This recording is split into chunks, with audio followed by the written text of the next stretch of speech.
Welcome to another episode of Around the Mage Table. This is episode 88 of the podcast for the rest of us, and we have a special treat for today.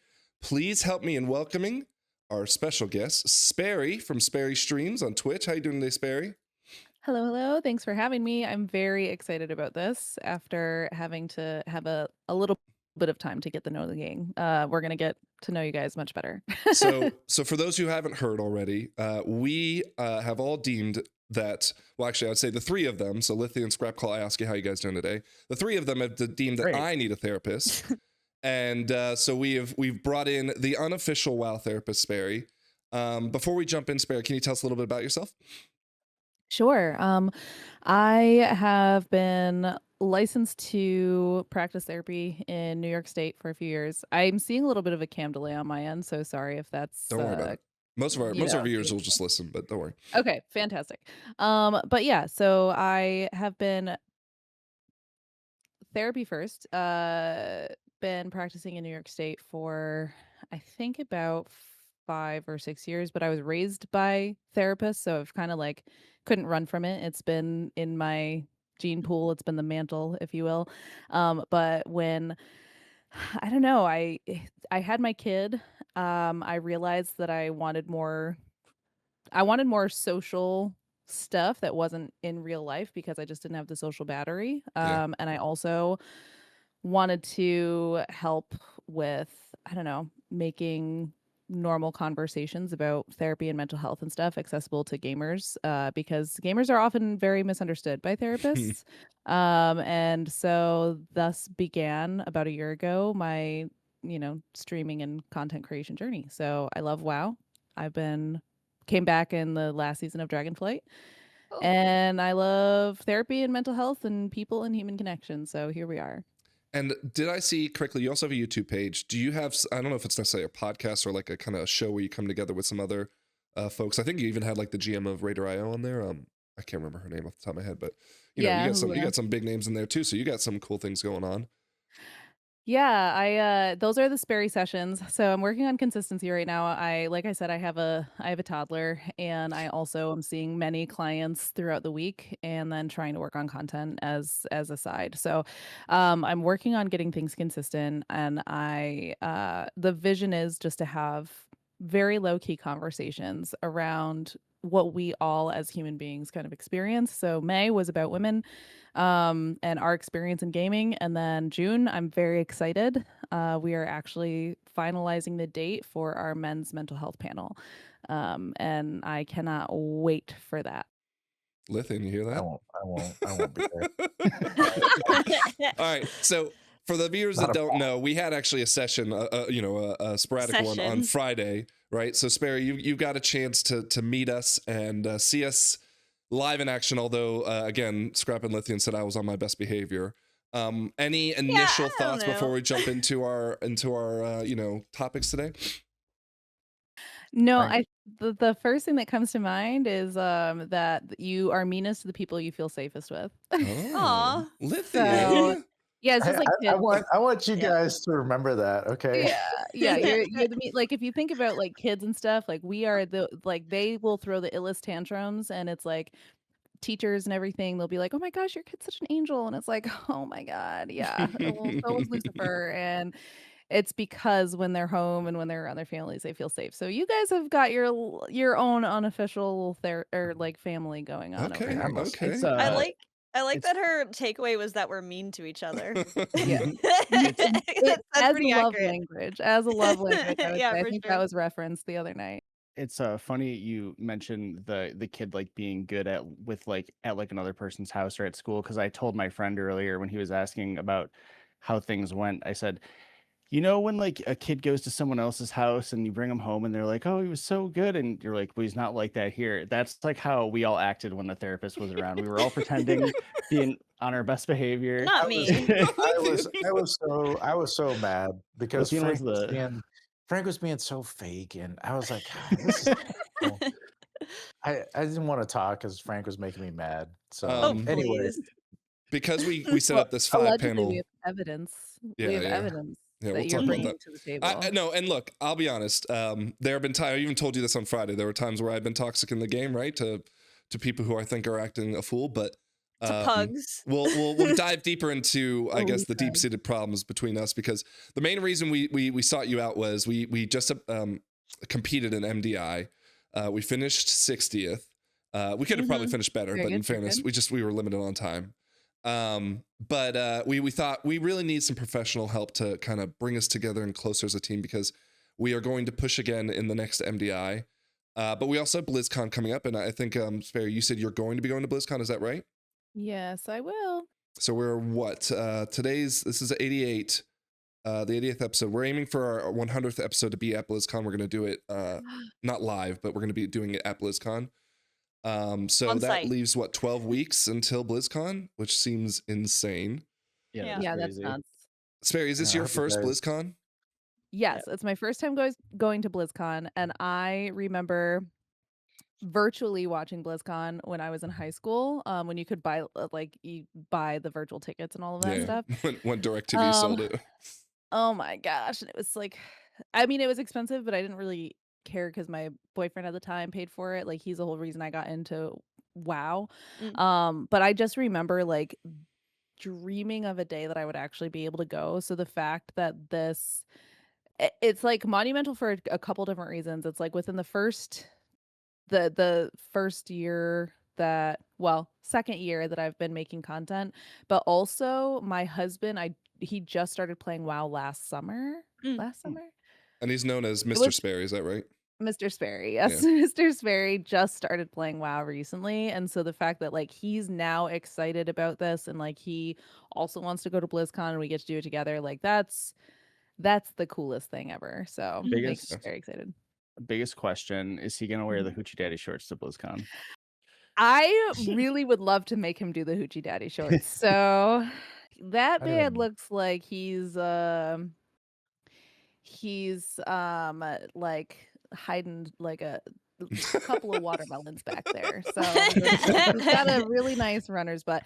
That's kind of a running joke in the stream community, is that people are just forever simping for Mr. Sparey, which is just really adorable. It's I love strange that. because that's how Yeah. people treat Lythian in our community. So, you know. Yeah, they love him. People pick their favorites. Yeah. People pick their favorites. Not anybody's favorite. This is our first time going to BlizzCon as well, and we are obviously super excited. We got matching jerseys to denote our 60th Yeah, we're gonna look like place. dorks. It's gonna be awesome. We're gonna look like Oh, I absolute love idiots. it. Scrap designed some I don't know if you see it, some patches that we're gonna hand out and stuff. So we're super excited. Sparey, Oh, I how do know. what do you think about grab bags with like little stickers and business cards and stuff? I think that's a great. I love that. It's a great idea, you guys. Listen, but I'm not an expert. I'm not in marketing, but Mhm. anything that gives me like little tchotchkes, I really and like if I could get like give me the stickers. Yeah, Yeah, we the were stickers. 100% on board Sparey. with it. It was when she brought up the business card that we were all like, Yeah. wait a No, second. it's gonna have a link to the website. Like Just I a can't just QR code card. Yeah, just a Yeah, no, QR code. Yeah, whatever. I don't Yeah. know what's up to date, but I'm just saying I already make Business stickers. card. Sparey, Yeah, if you want, we know the 50s I'll worked send- really well for you, and we were glad to have you in 2026. Oh my gosh, shut up. Right. So, Sparey, I send out stickers to the community for free. I can send you some if you DM me later. I'll send you a whole pack of Wait, them. what are you talking about? We're gonna give her a whole load of them to give out to her chat when we get to BlizzCon. I'm gonna give her them before that. I'll send her some We're now. gonna meet at the Hilton. Is the Hilton that has the bar that everyone goes to, right? We're Yeah. just gonna do a whole bunch of appletinis together. And you know what, Sparey? We're gonna Hey. give you a bunch of these business cards, okay? You can just have them Right for into the business, trash. I guess. I don't know. Listen, just let me know where the hang is at, and then Mr. Yes, Sparey and absolutely. I will join you guys. Absolutely. Cool, we're down. It's gonna be at the beach house. We have a beach house rented. It's gonna be fun. Wow, you do? Yeah. I actually was talking to a couple of my friends that also are going to BlizzCon, and I'm like, do we do an Airbnb? Yeah, And that's where we then met. we were like, well, it's only a 2-day thing, but now half of us are going on like Wednesday because we're like, we got to do Disneyland and we got to go Yeah. out for Caleb's birthday, and then we got to do this. So We're talking the hotels Disneyland we too, but go. I don't think we'll have Shout out time. Caleb. Not with recording the Yeah. episode. I don't think we'll. Yeah, not with the episode. Yeah. We got an Airbnb because we thought it would just be like, because again, we have our guild as well. Like some people that aren't on the show will be coming with us, and we thought it would just be like a cool guild event thing. Plus, we'd have a location to record the episode, so that would be nice too. Yeah. Do I That's still have awesome. to stay at the Airbnb? Yes, you do. Yes, you are, you're because you're required paying by for half of contract. it. Required by contract Yeah. for your non-paying job. Yeah. Yeah. Yeah. Okay, well, we can jump into the news. There's just I'm so thankful for you, Sparey, today, because there are literally like 3 points of topic, and 2 of them are so quick, it's not even funny. So we'll quickly jump into that, and then we'll get into our therapy session. We'll start with, they officially have announced the patch will be releasing on June 16th, as we thought. Sparey, you guys are currently in Heroic. You're on for AOTC, is that right? Or did you get it already? Yeah, no, the guild that I'm in is a very casual AOTC guild. We just raid once a week, and it's very chill. And how are you We're liking the raid so progging far? Lura right now. I've really, I wasn't sure how I was gonna feel about the separate like raids, especially like once we started, but I don't know. I really love how everything in like March kind of finishes up. Like the 2 fights in March are my favorite of this entire season. So yeah. We all, I think, Yeah, agreed it that they were makes like me S annoyed tier. when I have to go to Voidspire. There's some Me good too. fights in Voidspire though. Yeah.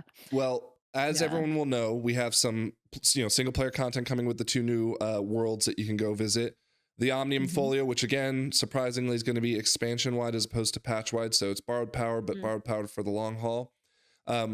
They have, I think they revealed, but from what I understand, we know what the quests will be to unlock this. It'll be mostly doing the single player content, like the ritual sites, like the void invasions, going to those new worlds. So it won't be just a free hand me of power every week, but prepare for that. And then we got our Sporefall raid, which will be a Flex Mythic, a first for everyone.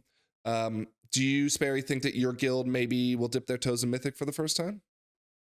It's hard to say because there's a lot of us that are chomping at the bit to do Mythic, and we're like, let's just down a couple of the bosses. I'm like, as a Vengeance Demon Hunter, my Abyss trinket is from Imperator, like the first boss in Voidspire we could very easily do, and Chimeras. So I'm like, we could do it, but then because of the guild's culture, they're very protective over like the casual atmosphere. They're like, nope, we do Heroic on Wednesdays and we do Sunday Funday, usually normals for everybody else, and like that's about it. So I think that there's enough of us that we may combine with another group, or maybe I'll do like a Sparey Squad Mythic split, where I get like some people in the stream community because we've got some gamers around, but I'm not sure that our guild will end up doing it. We'll see. We'll have to find out. Yeah. We so I'm the raid leader for our guild, and I've been vehemently against Mythic, mostly because I don't like the idea that you have to like class stack and stuff like that. But seeing how it seems like this will be a pretty easy fight, and how it's flexible too. So if we have no one, like someone doesn't show up one day, we don't have to feel like, okay, well, I'll cancel the whole thing. We're pretty excited about it. And then of course, some more lore walking. Are you big in the lore? I'm not. I want to be, but I'm just not. Yeah, I do have one of my friends about all the books within like for 4 hours on end. So yeah, I've got actually quite a few friends that are into the lore, and I did a lore specific stream with one of my friends where we just deep dove for hours, and it was really, really interesting, and I love it. I wish that I was more knowledgeable, but we'll get there one day. I feel like the lore walking is like a good way to dip your toes in though, because it feeds you a Wikipedia article, but like you're playing the game. Right. So. It's better for the ADHD.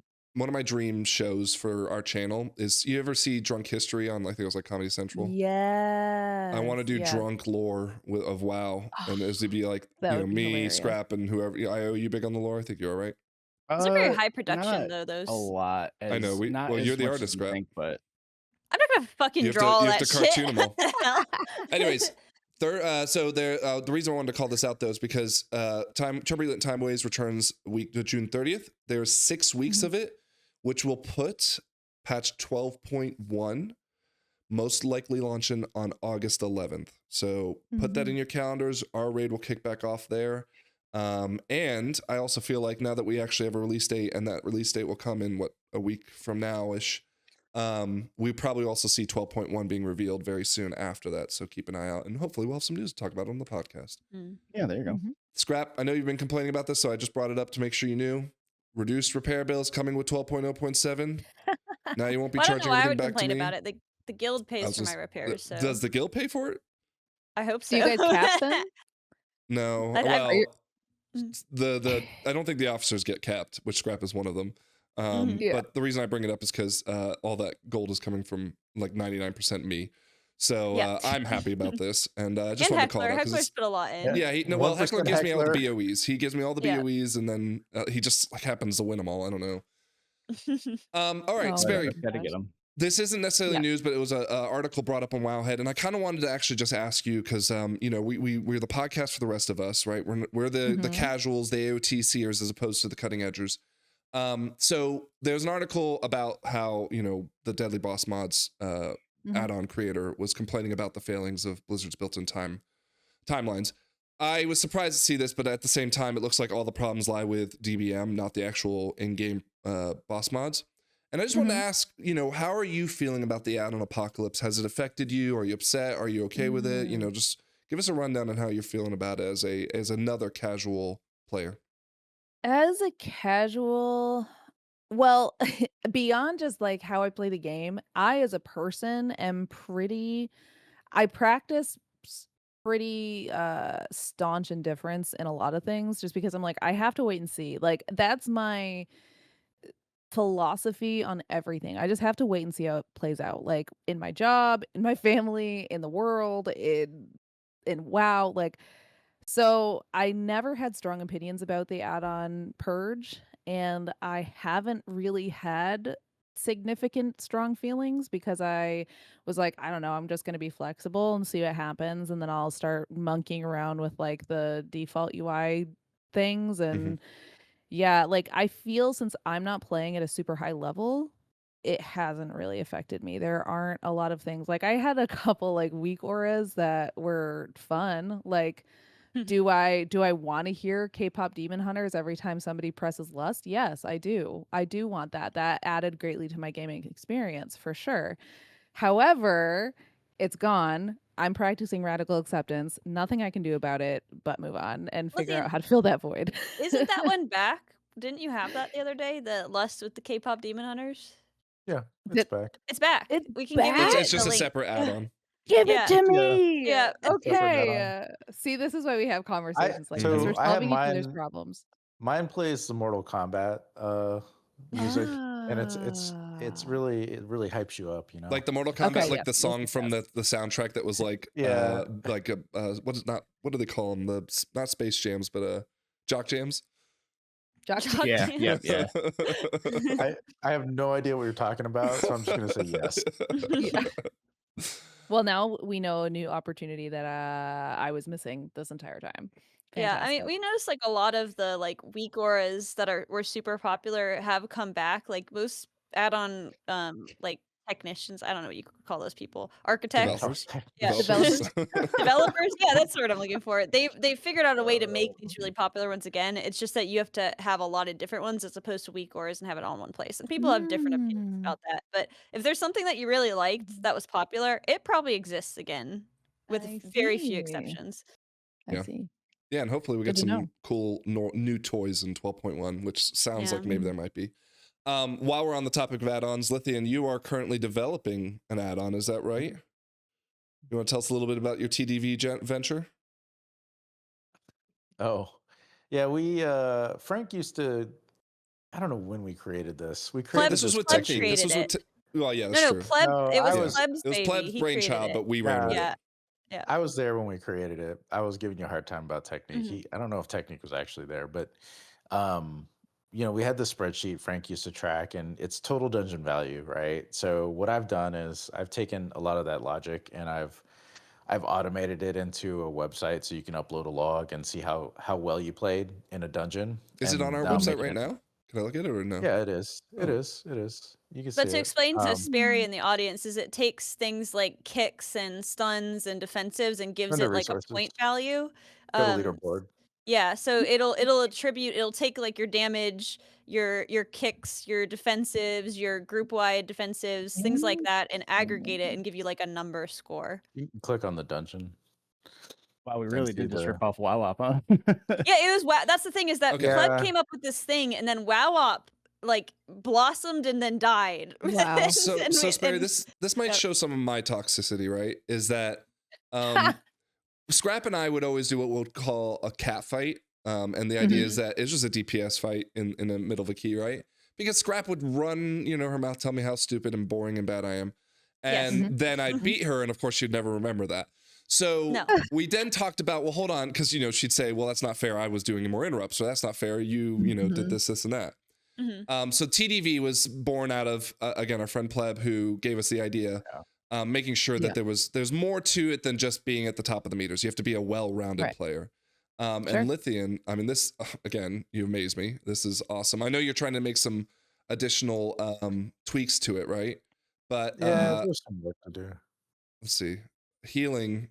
Yeah, so like we had a whole episode on this one in our podcast where we were like tuning all the numbers to see what was fair and what wasn't fair. But anyways, I'm excited to see this. And you said, and so is there an add-on coming, Lythian? Yeah, what I want is that there was that weak aura that popped up at the end of a key that showed you all the stats and everything. I want that back. And the only way to bring it back is by creating it yourself. So I'm trying to do that again. Yeah. I have some constructive feedback. Yeah. It's not fair that resto shamans get kicks counted because no other healers have them. Well, that's another thing that we notice is that it's imbalanced, but at the same time, they're bringing more value to a dungeon. That is the balance, right? I didn't create the rules. Blizzard did. I'm just tracking.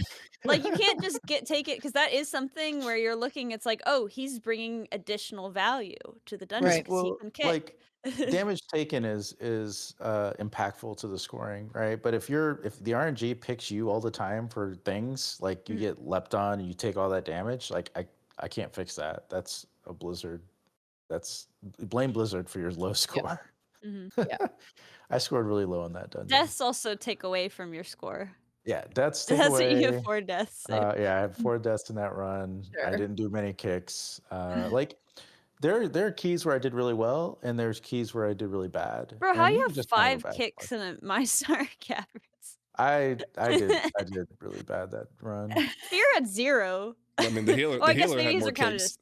as stuns, maybe. So there's a couple of bugs I'm working out with pets. I'm willing to bet. Oh, that their kicks don't count.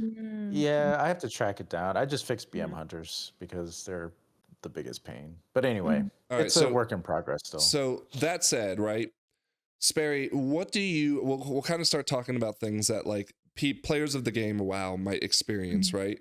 Blizzard finally added a damage meter, which there's a world of people who want so much out of the damage meter that details used to offer, like for example, being able to track.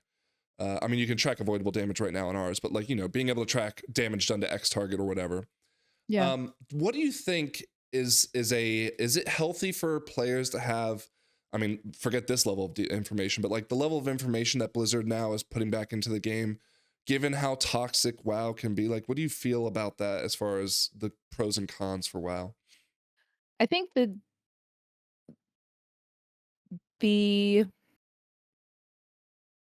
measure of accessible data is morally neutral, right? Like, I don't think that we can assign this is good or this is bad. I think that anything can be weaponized. So I think if we did not have this amount of data, it doesn't matter. Something else would be weaponized in order to be used in the name of toxic gaming. You know what I mean? Like this is a really gruesome analogy, but like if somebody is a murderer, it doesn't matter if they have a gun or a boulder. Like it's gonna happen regardless. I'll make it happen. It matters to the victim. Yes, it matters to the victim. It does matter to the victim, and that is a fantastic point because that crosses over into what we're talking about. Like it definitely sucks when somebody's like, and you did this wrong, and then this wrong, and then you missed this, and then you did this, and like look at these numbers, and meanwhile, me, a casual, just living off of vibes, personality hire 101. I'm just like, I don't know what any of that means. So maybe I'm proving your point more. I don't know. So would you say it's toxic, right? If right when you finish a key, somebody pulls up your log and tells you what your parse is? Something tells me this is something that has happened before. This is something that happens every time in every key. She's referring to me. Yeah. Call me crazy, but dude, she knows who I'm referring to at this point, Frank. Tell us in the comments if you're Team Gunner, Team Boulder. Yeah. Oh my gosh, Team Gunner. Frank pulls out the boulder every key. You know? So no, and I want to succeed, right? And for how much guff I get from scrap, it's the reason why I pull it. Because anyone else, I'd say whatever, who cares? So I just want to defend myself there, Scrap. Thank you very much. I just want Sparey's opinion if that every time something like that happens, should you be putting money in your toxic jar, which he has to donate okay, hold to on. We every got to time explain he's the toxic jar. Hold on, we got to Tell talk. me more about the toxic Do you jar. think You that did qualifies, reference and this. do we deserve back pay for all the So log I don't rolls? have the toxic jar up right now. It's running, but I don't have it on the screen because we had to set up this 5-person screen. So I can add to it at any moment. But that said, the toxic jar was born out of the idea that I wanted to be a better leader for the group and for the raid. Okay. I definitely felt, and I explained this a while ago, that like my patience in general has been wearing a lot thinner lately. I feel like my personal opinion is the reason why is because my kids, I have a 6, a 4, and almost a 2-year-old. And I have to be like, super on every, mind everything. That the second I like drop that guard, I'm now way less patient with everything else. The example I gave a couple episodes back was my mom. She breaks everything, and she'll tell me to, she'll have me for 3 hours fixing her TV, and then like not one day later, she's paid someone $6,000 to come and make it worse. Anyways, point is like she'll call me and I'll lose my patience immediately. So I want to do away with that. And the toxic jar, I'll explain what I wish I did later, but the toxic jar was born out of, I told these 3 as well as some other people, like, hey, every time I'm toxic, I feel like I need to contribute to this jar, right? And right now we're at $280. So that should tell you how it's been going. The road to hell is paved with good intentions. Some things were self-inflicted on purpose, right? I just couldn't help, whether it be for the bit or not, which in fairness, sometimes I get away with it for the bit. Is it a flat rate every time? $10 every time. $10. Yeah. $10 every time. $280. It's our BlizzCon fund, in fairness. It's only been about 2 months since we started this. Right. So 280 in 2 months. Write that. Yeah, write that down. Put that in your notes. No, and the truth is, I actually kind of had like an epiphany about it, like late into our raid. My goal should have been actually is making a posy jar. Where where like I seek out opportunities to be posy as opposed to negative, right? Who gives you the money though? No, like I'd be kind of like doing it towards something again, maybe for the podcast, like buying Ioski and Lythian their mics that they didn't get scrapped. Well, I needed one. Well, let me sell me and Lythian down the river for a bit, because once we figured out, because the money was allegedly going to me and Lythian to get steak dinners. That was the first thing at BlizzCon. He was going to buy us steak dinners, or the equivalent for me because I don't eat meat. So he was essentially paying me and Lythian to troll him until he snapped. So we figured he said over years and years, showed us visually, these are my buttons. If you press them enough, I will explode. And then he says, now if you push them to the point that I explode, I will pay you dollars. So it became a really fun game for me and Lythian to try to push him. Yeah, and here we see the entire case in point of operant conditioning. BF Skinner would be very proud and happy to see. Ringing the bell and we were salivating, dude. Like, that was 100%. What do I do to solve this problem, Sparey? I want to be a better leader for this group. I don't want to be negative. I don't want to be toxic. Now, don't get me wrong. I will throw some shade when it's due, Scrapclaw. But I think in fairness, that's also well earned. But like in general, and again, I'm now referring back to the idea of like how toxic we can be in pugs and stuff like that. Like, what is it that causes us to decide that we need to have our opinion forced upon? Like, hey, you should have done it this way. I'll give you an example today, or not today, maybe it was yesterday. I did a key where someone was upset with me that I broke the CC on, the first boss of Seat where the 2 blobs come running at the boss. I broke the CC on it because in a pug, I'm not going to trust that that's going to go well, and I just want to deal with it myself and kill it. And I just got like a whole earful about it. It's just like, nothing bad happened. Why are we having this discussion? Like, what is the reason that happens? Like, what is causing that in WoW, especially of all places? Yeah. So this is across WoW, and this extends beyond just WoW, but this is a basic topic that I like to include everybody on. It's basically what I call lizard brain. There are a couple of theories that basically divide the brain into 3 different zones. And ideally, you have your thinking zone or your human zone, which is your prefrontal cortex. This is what is responsible for like thinking about cause and effect and like bridging all of like your logical thoughts. And then the middle of your brain is the mammalian brain or the dog brain or the emotional brain. It has different names depending on the theory and author. And that is where all of the information from the external world gets filtered in. And so in that middle brain lives the amygdala, which is your like sentry, who's now determining which end of the brain is going to be responsible for responding. The lizard brain is in the very back of your brain. It's the closest to the spinal cord. And this is responsible for like the activation of fight or flight. The funniest thing, most people have heard about fight or flight. Some people have even heard about fight, flight, freeze, fawn, or flop, which are actually all of the new things that we've got to look out for. The thing that messes people up is the survival brain, the lizard brain, and the thinking brain or the human brain. They operate on a switch. So it's like a seesaw. When one is activated, the other is it's not. It completely disengages the other. So when you're triggered, the reason why I mentioned the amygdala earlier is because our brains are great pattern recognizing machines, right? So it's going to like continue the path of least resistance. It's going to say, I've seen this behavior before, and so I have to respond in this way. So after you've seen enough behavior within a game, and it may not just be in the game, it may be, maybe the trigger is being ignored, or something is somebody is devaluing my contribution. So whoever CC'd that ad was probably the one who was cussing you out, right? Yeah. Okay, that makes sense. Yeah. They were like, I'm doing it right and he's doing it wrong. I'm doing it right and somebody is taking away my contribution to this group activity, taking away my value. They're invalidating me. And that's not just a WoW specific thing, that's a human experience. And so what happened in that moment, I'm willing to bet, is their amygdala clocked that. And normally what happens is we get the information and we should send it up to our prefrontal cortex and say, do we need to pop off about this, yes or no? Ideally, no. However, if you see it enough, your brain is going to say, nope, that person is a bully. That person's invalidating me. I don't matter anymore. Whatever their internal, dialogue is. And then once that fight or flight is activated, it's all adrenaline and cortisol. There is not a thought between those ears. So it's just a rapid fire going. And this is the foundation of all of the communication work that I do with every single person that I ever talk to. Okay. Now I know what happened when Frank told that healer pug, I don't like you, in the middle of the key. Exactly. All right, hold on. Let's give context. Let's give context.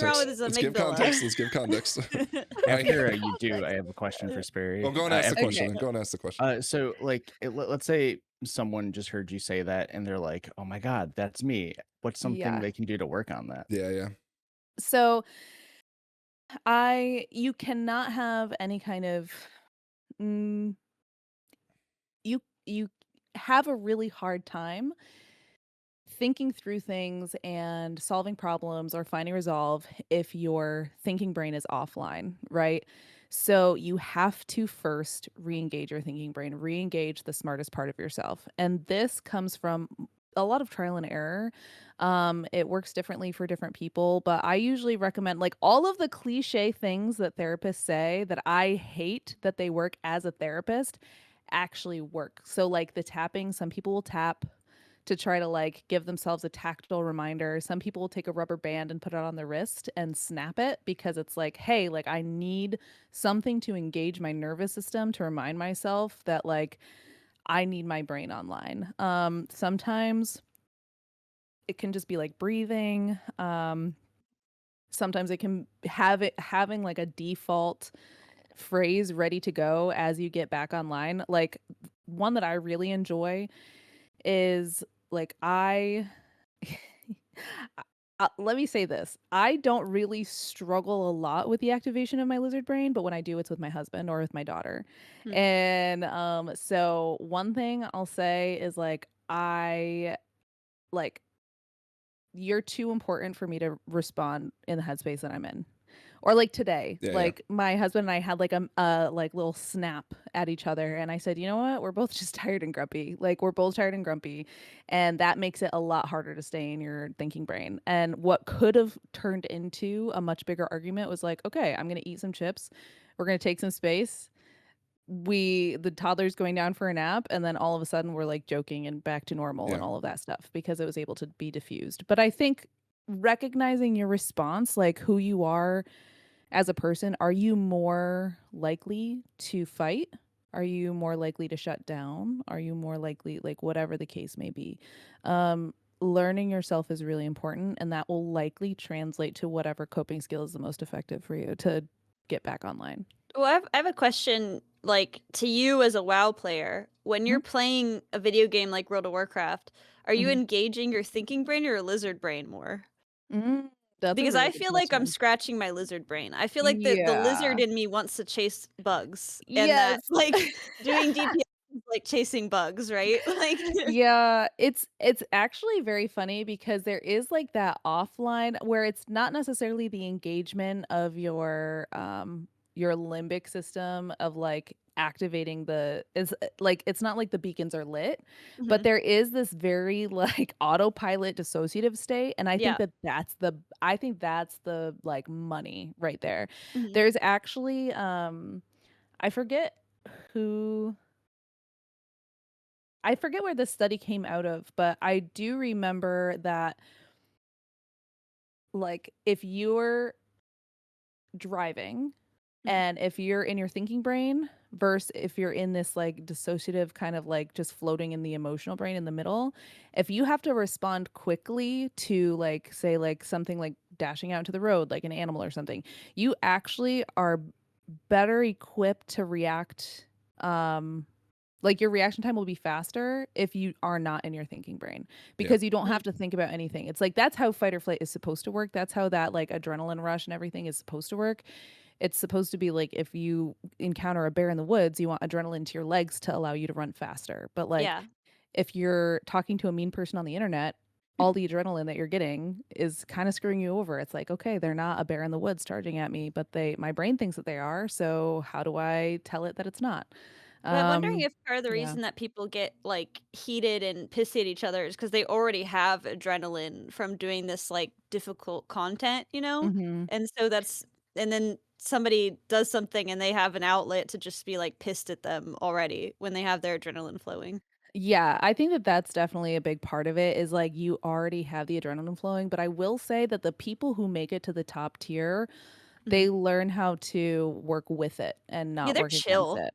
Very chill. Yeah. Very chill. So, like, if you look at people in like Race to World First or whatever, they're like almost catatonic. They're Yeah. just, Well, it's absolutely insane. it blows me away. Like Max is, in my opinion, very level-headed in such a stressful situation. And that's why I kind of like I appreciate everything I see that Team Liquid does. I don't watch Echo, but I'm sure they do the same thing. But even then, I feel like it's this strange phenomenon where it's not the people at the very top. It's not the 0.001 percenters. It's like the people just a rung below. Let's call it like the 0.5 percenters, right? The people who aren't getting the title at the very end of the season, but the people who are maybe good enough to be in contention with that have that like disassociation with, and I don't know, maybe it's the one thing that's keeping them from hitting that 0.005%, like, you know, joining the Race World First. But it's like such like today, the person I was talking about earlier, the one that was upset with me breaking the CC, they were a 40 50 IO, right? Like they've done 2021s or maybe even more. And you would think again, like, dude, you're in a 12. It's like it's okay. Like, why are we worried about this? But we all know that 12s is the most toxic key level. Yes. Like, it's horrible. Yeah. I think that that's a lot of what it is because like what might have started as good intentions of like, here I am with my big fat IO score, and here's this peon that doesn't recognize to leave CC. Like that distorts the reality that he's now engaging in. Like he's not, this is a huge thing to know. I've said this many times, so my stream will find this familiar, but like the most frustrating thing is that we are not actually interacting with the people in front of us. Like we're interacting with our perceptions of the people in front of us. So like we have to fact check. And sometimes it's like I have this impression that this XYZ that you're thinking or feeling this. Can you tell me if that's true? Or like one thing that I recommend which I mean you guys I think would take this and run with this, but make it a little bit of a meme, is when you're having a conversation with somebody, I always recommend people to ask themselves, like, am I talking to a partner or an adversary? I think that Or a comrade. or a comrade, as we discussed before. So yeah, like I think just reframing, these are people that I'm trying to solve a problem with. These are not problems to solve. Like they themselves, the person that I'm interacting with. See, I think that's a part where sometimes we get a little competitive in this collaborative. Like we're playing a collaborative game, right? We're in a Mythic Plus. We all want the key to go up, but there's competitive aspects to it. Like when there was an explosives meter, it was who can get the most explosives. Now it's who's getting the most kicks, who's doing the most damage, who's messing up the most, who's dying the most. So we do focus on the competitive stuff because I think it keeps it a little bit more fun to have a bit of competition. It is fun when we don't treat it so seriously. That is what gets in the way of, of our MDI push too. It's like, well, you didn't do this and I did this and you didn't do it and blah blah blah. I think that it also comes down to like the expectations. Like it sounds like you guys went into MDI knowing you were gonna like screw around, do your best, have a good time at the end of the day, whatever happened. I think this MDI was the first time that we were like, we should actually try.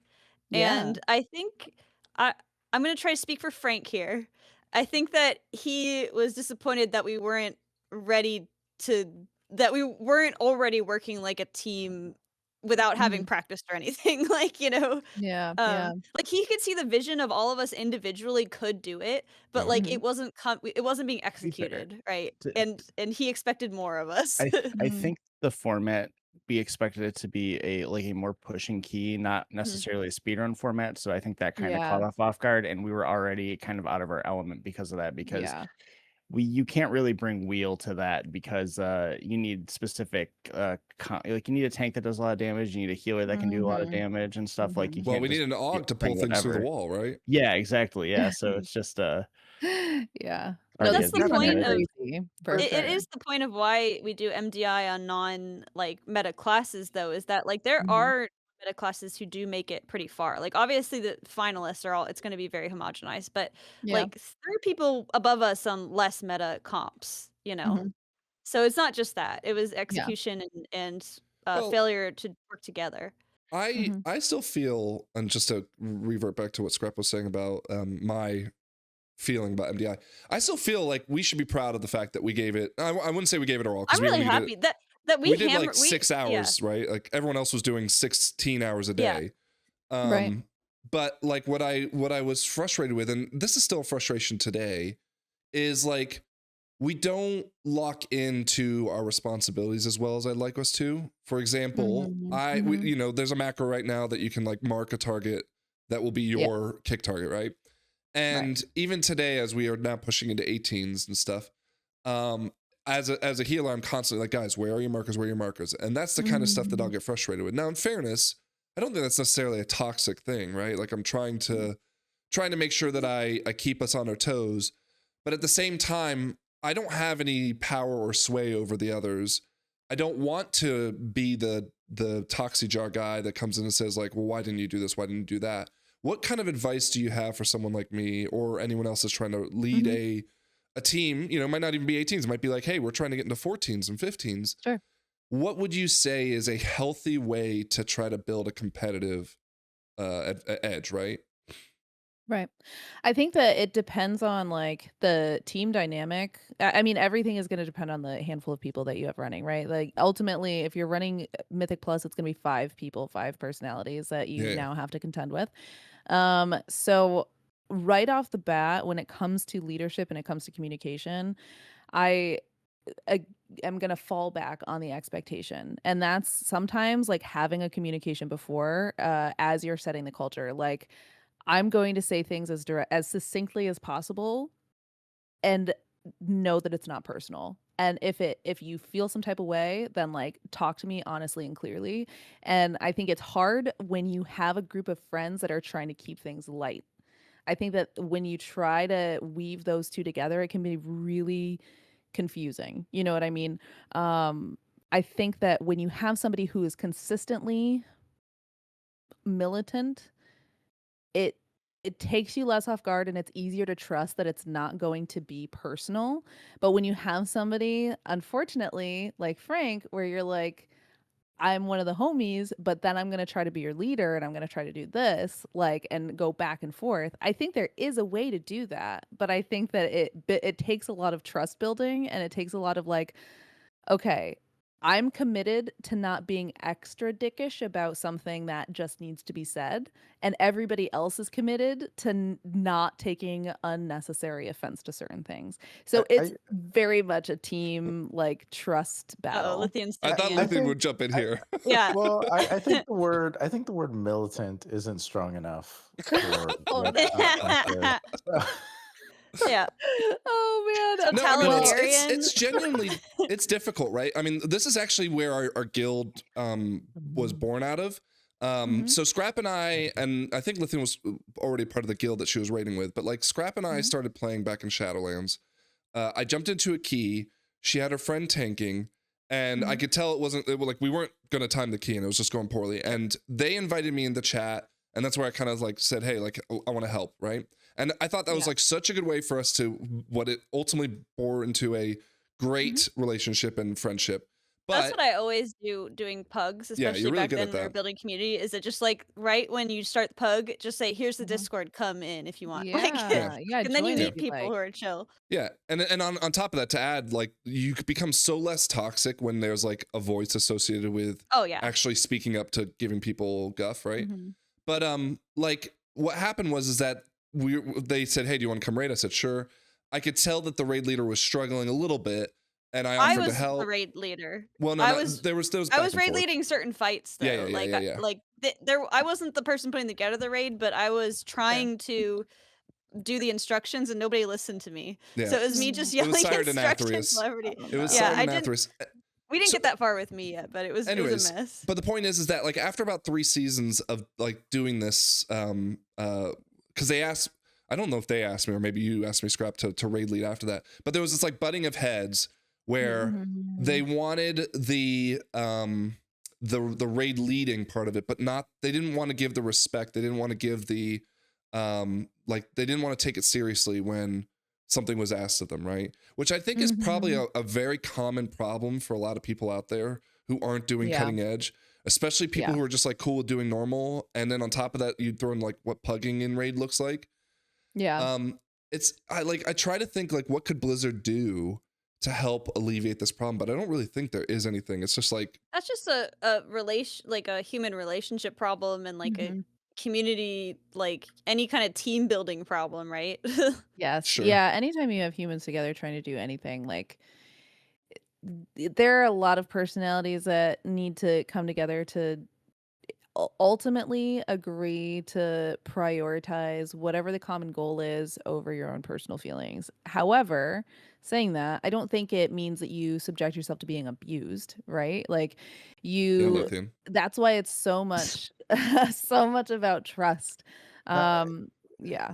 The abuse comes from Stoop. That's where the abuse comes from. Wait, you're gonna bring in another character? I was gonna say, so tell me about this Stoop. Okay, so you probably have somebody like this. I'll describe Stoop, and then you describe the. I want to hear Lythian explain it honestly. Well, I think I'm good at describing Stoop without causing offense. So everybody has a Stoop in their guild. It's a guy who's very good natured. He's really trying. He reads all the guides. He nice. He gets all the gear, but he just cannot get it together in certain ways. Like he can do his DPS rotation. He's using the one button to help him learn and stuff like that. But mechanics wise, he's always surprised by them, no matter how many times you tell him them. There'll be points where I'll be like, all right, this is about to happen. Stoop, get ready for this. And then it'll be like, you'll watch me like on camera. Where are you going, Stoop? Like, what's going on? Like, and again, that was like a big part of the toxic jar. Is like, I'm not gonna blow up. I'm not gonna, it's just like I've accepted that Stoop is a part of my family, and I want Stoop to succeed, right? But at the same time, and unfortunately, like we use him as the example. He's not the only person. It's not like he's. Well, he's Stoop's just, also an uncommonly good sport. Like Yes, he his is, skin yeah. is so thick. He handles Yeah. everything. Frank will be like fully yelling at him, and he's like, whoa, whoa, whoa, "Okay, whoa, whoa, whoa, whoa. no, you've been Stoop, like totally." And he's like, "Oh yeah, I messed that up." Like he's just like. Sorry. So we use him as an example a lot because he will always be a great sport about it, and he Yeah. always Yeah. coming back and trying to improve, and really a good natured guy. Yeah. So Yeah.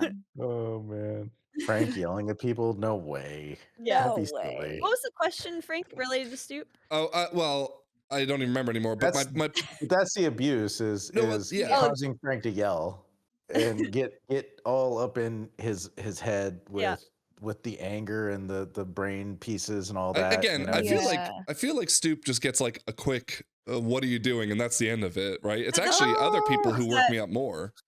Well, I that's don't true. know.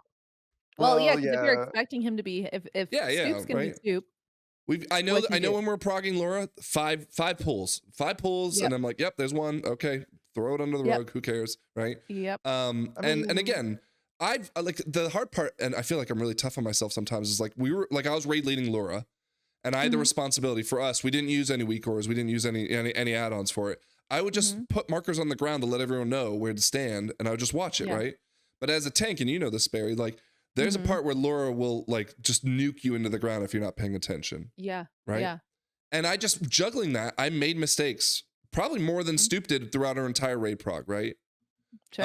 Actually, probably, yeah. But Yeah, it was hard because if you made a mistake on the class you were playing, it was like not like, "Oops, I'm fine." It was, "Oops, I'm fucking dead." Yes. Yeah. Well, and I mean, like, I think people were also giving me grace, given the juggling that was going on, right? But like, Yeah, nobody was a dick about it. I don't no, of course not. But like, it's one of those things where I like, how do I, as a raid leader, or even beyond that, let's just say I'm that toxic guy who always has to pipe up and say something snarky, right? In a pug.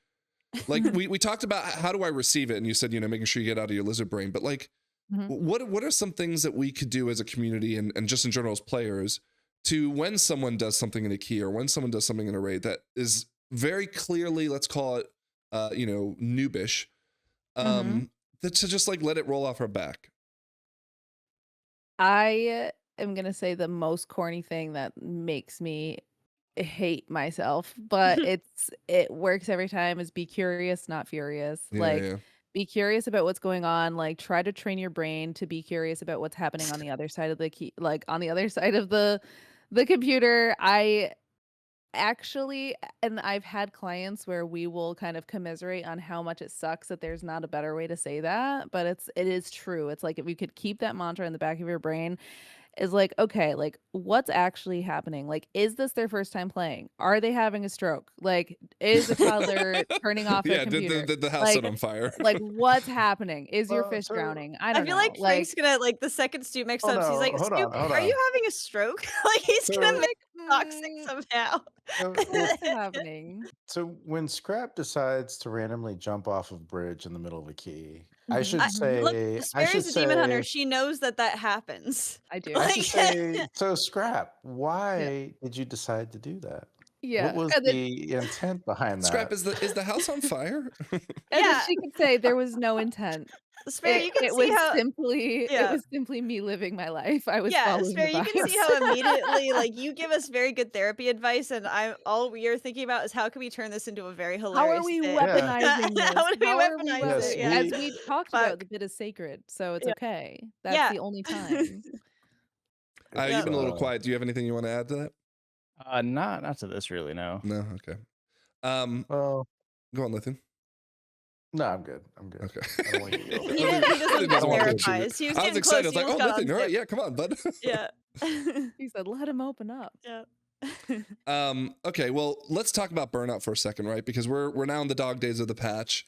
I'm really eager to push, and I really want to go for that 1% title, which is going to be a first for us because like we've never even come in, close to that. We're usually like hanging the 10 to 5%. Close last season, Frank. Well, I was going to say last season, you and me. I don't think we got that close to, let's call it the 1%, but like because of the wheel and because of our competitive nature, I was able to finish like top 20 Affliction Warlock in the world, and you Nice. played Enhancement, and then like We'll were stop 100. yeah, and well, you're mathing it out, like where you were like doing formulas to figure out how to get your Flame Nova or whatever to work correctly. Oh god, dude, it was ass. Like you literally had to know so much to There's a play enhanced lot last of season. buttons that go into enhance. But There's a But lot There of was it was also like planning. it was not a joke mathematical. Like you had to know how many stacks you're gonna get to Tempest, and then there was like Tempest pooling and shit like that. It was ass. But I pushed high.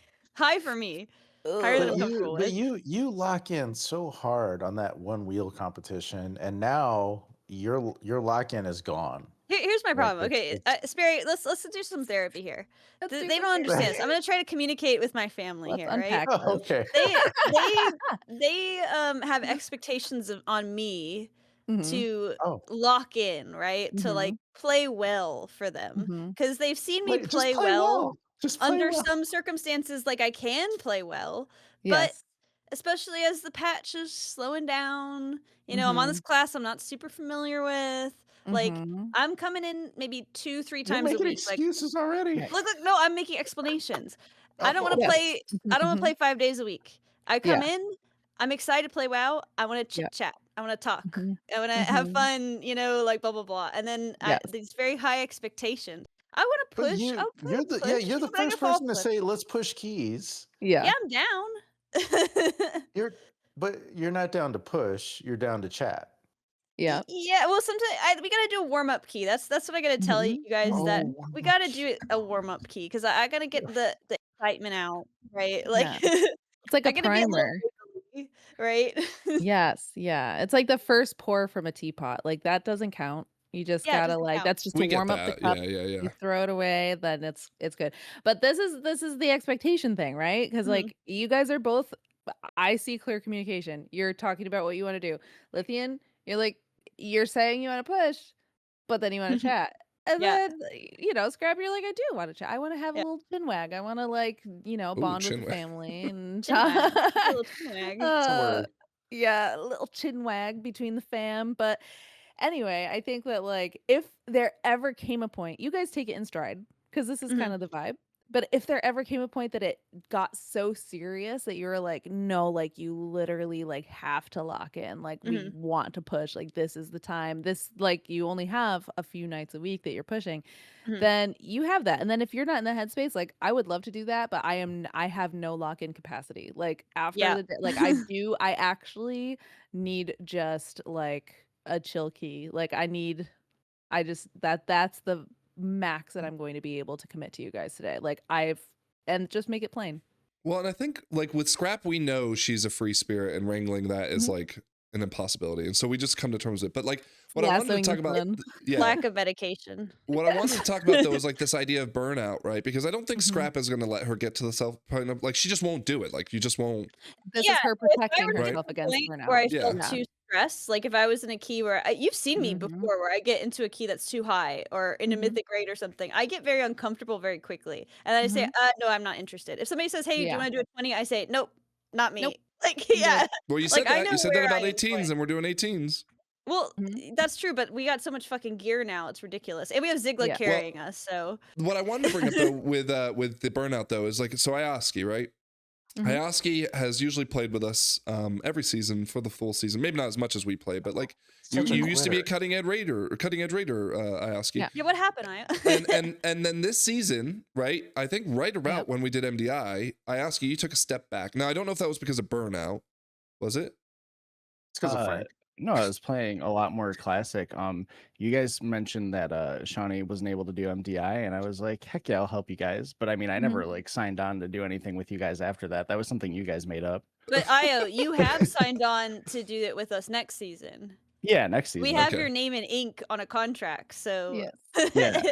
But I'm not a key pusher. I wouldn't want to be doing stuff this late in the season. I like chilling, doing your 10s to 12s for vault. But even then, now I probably stop playing anyways, because my character's almost full geared anyway. So plus this season in particular, I've been playing a ton of TBC Classic, and that's been kind of my priority because I've been having a little more fun with that. So. What are you? Well, okay. So first, I ask you, but you're saying next season you're committing, yeah? Yeah. Okay, good. You're committing to the end, right? Because our MDL, she right now has you as the number one person to quit first, I believe. MDL, she Well, is a here's- great segue. When I'm motivated and I lock in, I can do anything I Good. want. I Good. question if you guys are going to be motivated enough to No, play no, no. Here's the as thing is that as good as far as we can get. Here's the thing is that I was committed until I saw the Planet Zoo 2 announcement in October, and that's going to run right through season 2. Okay, So. we're going on tangent. Okay. Contract. But the point is that like, okay, so next season, right? Scrap is going to try her best to lock in. Ioski is committed. Again, I don't know why he's worried about us. Like, I'm the guy that played Affliction until God knows how long in the last season, and I hate that spec.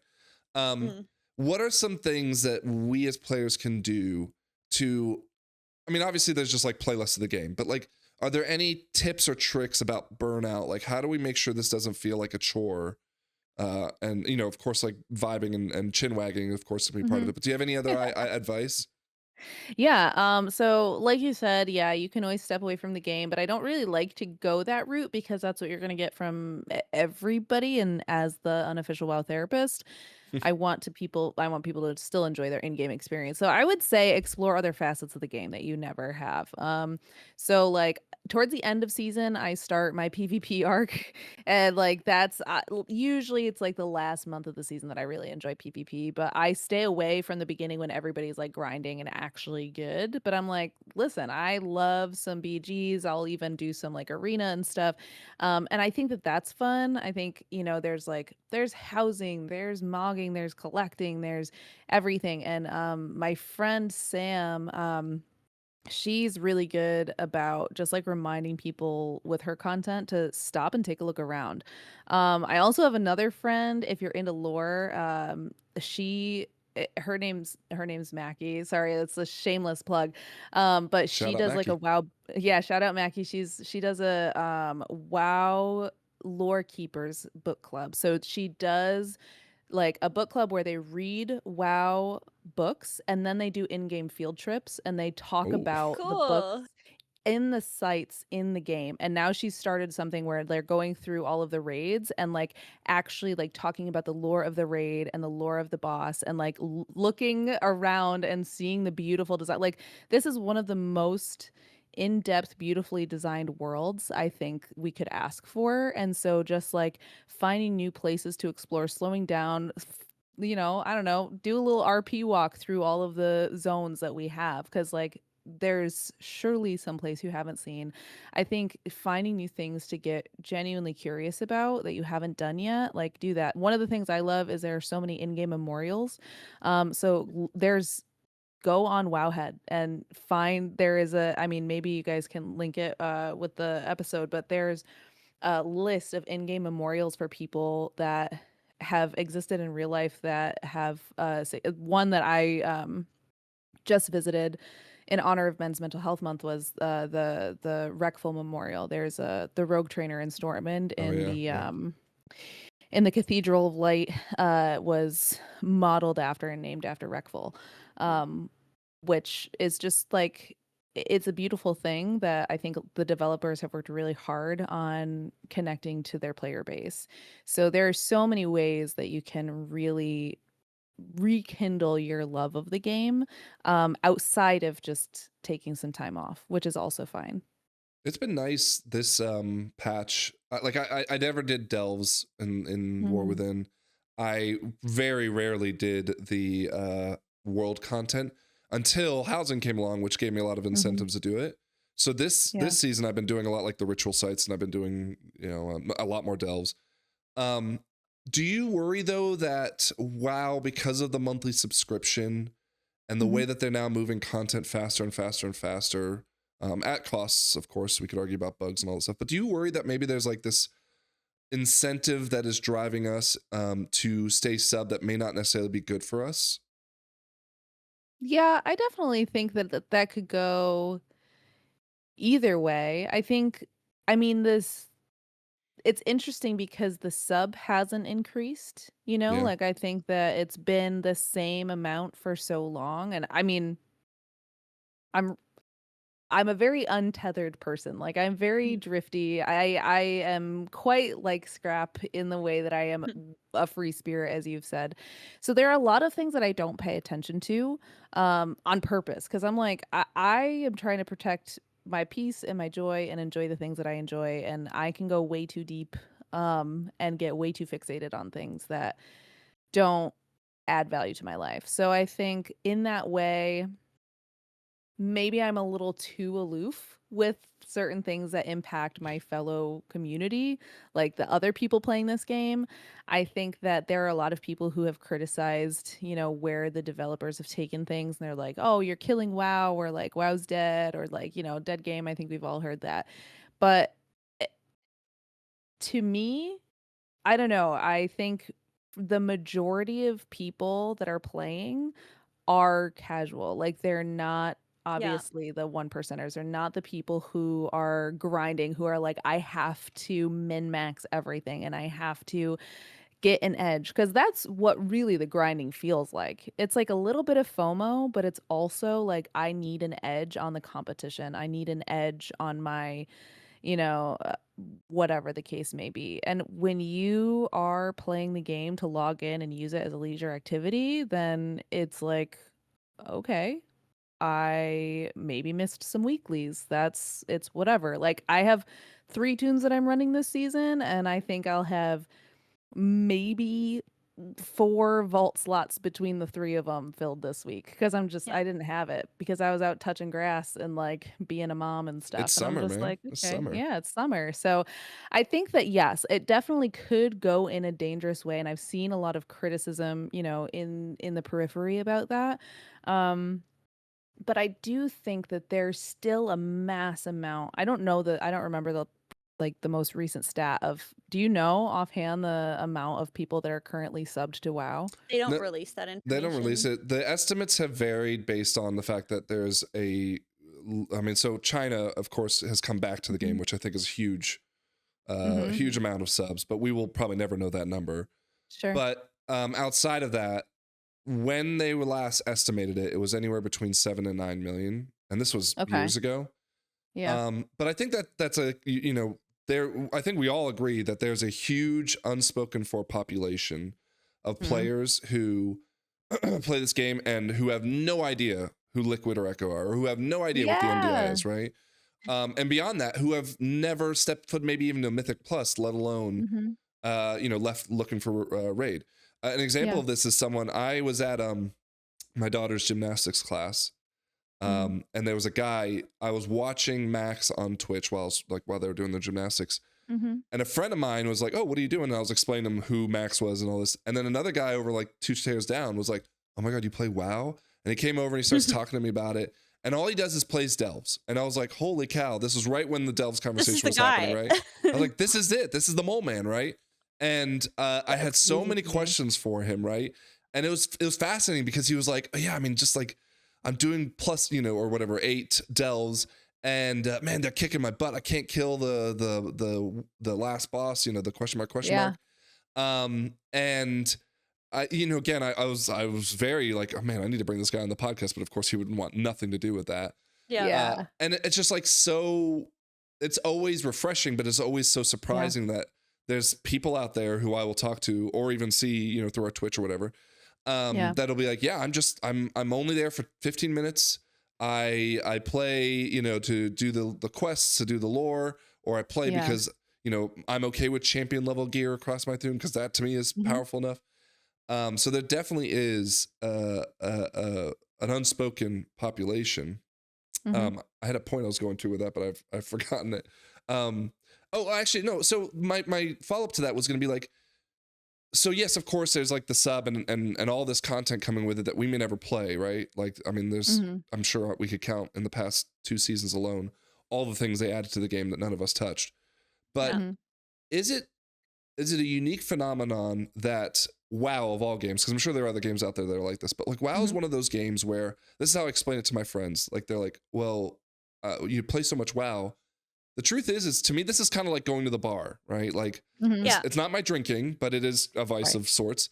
And we all jump in Discord, and I could literally sit in Silvermoon and do nothing for an hour and a half. but I'm doing something with my friends, right? Yeah. It's a very social experience, even if you're not playing the game, but I will still be logged into the game.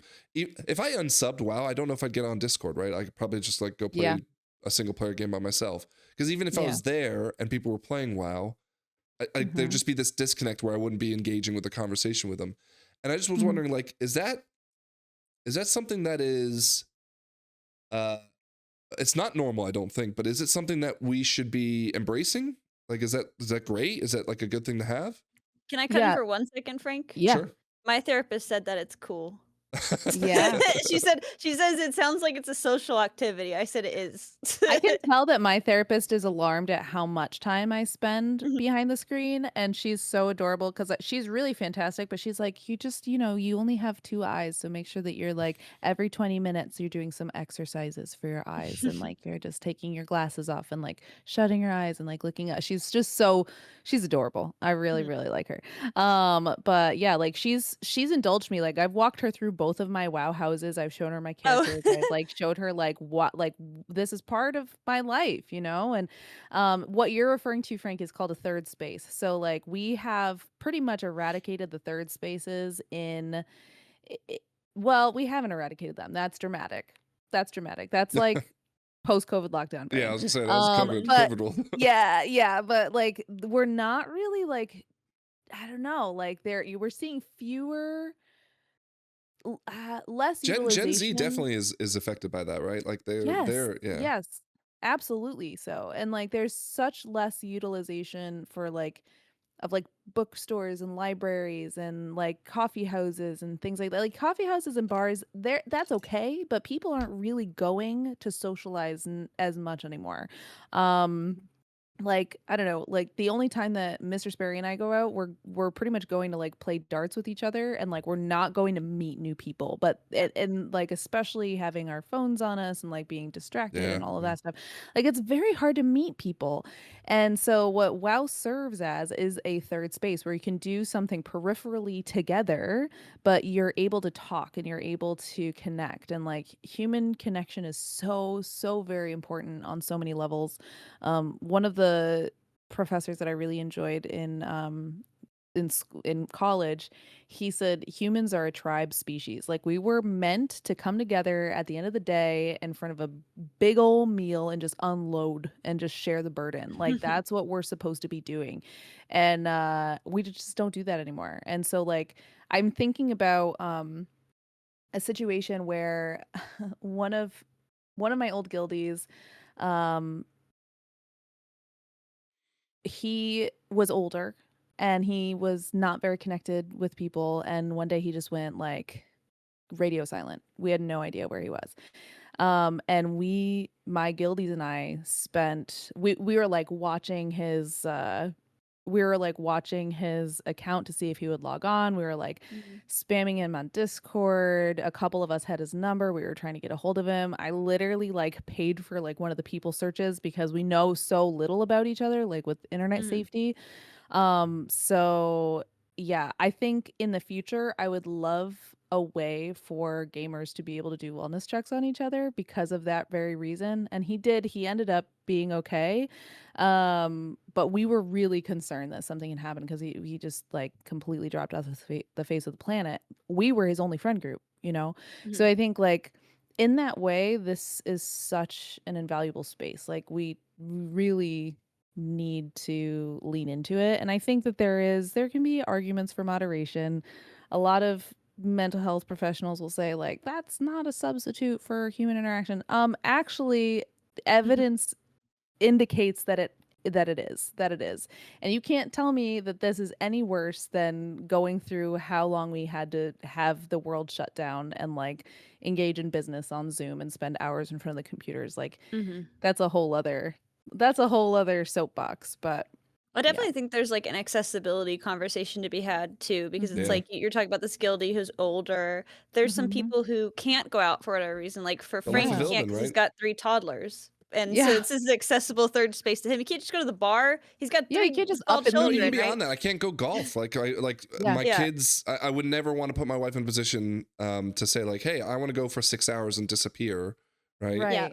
And even though I should probably ask more, it's at the same time, it's like, this is so accessible. Outside of course, you know, what you were talking about, Scrap, even just like I thought of the Life of Ilbin. Was that what the movie? Yeah, right? that's something that comes to mind too. Is like I obviously am being a little bit silly when I'm saying you because of your toddlers, like as your disability, I guess. But like there are people who like for whatever reason maybe having trouble connecting to other people or just like living an isolated life. Like this can be their like primary method of interacting with friends and interacting with strangers and meeting new people, you know. So like there is really positive stuff that comes out of you know, this game, even though there's like definitely some negative things, like there could be negative impacts on your life. But you mentioned something, Sparey, is like recognizing the value you're getting out of it. Like I think it's good to be in touch with that, like every time you're logging on, because you can get into the cycles where like last season we were pugging the wheel, like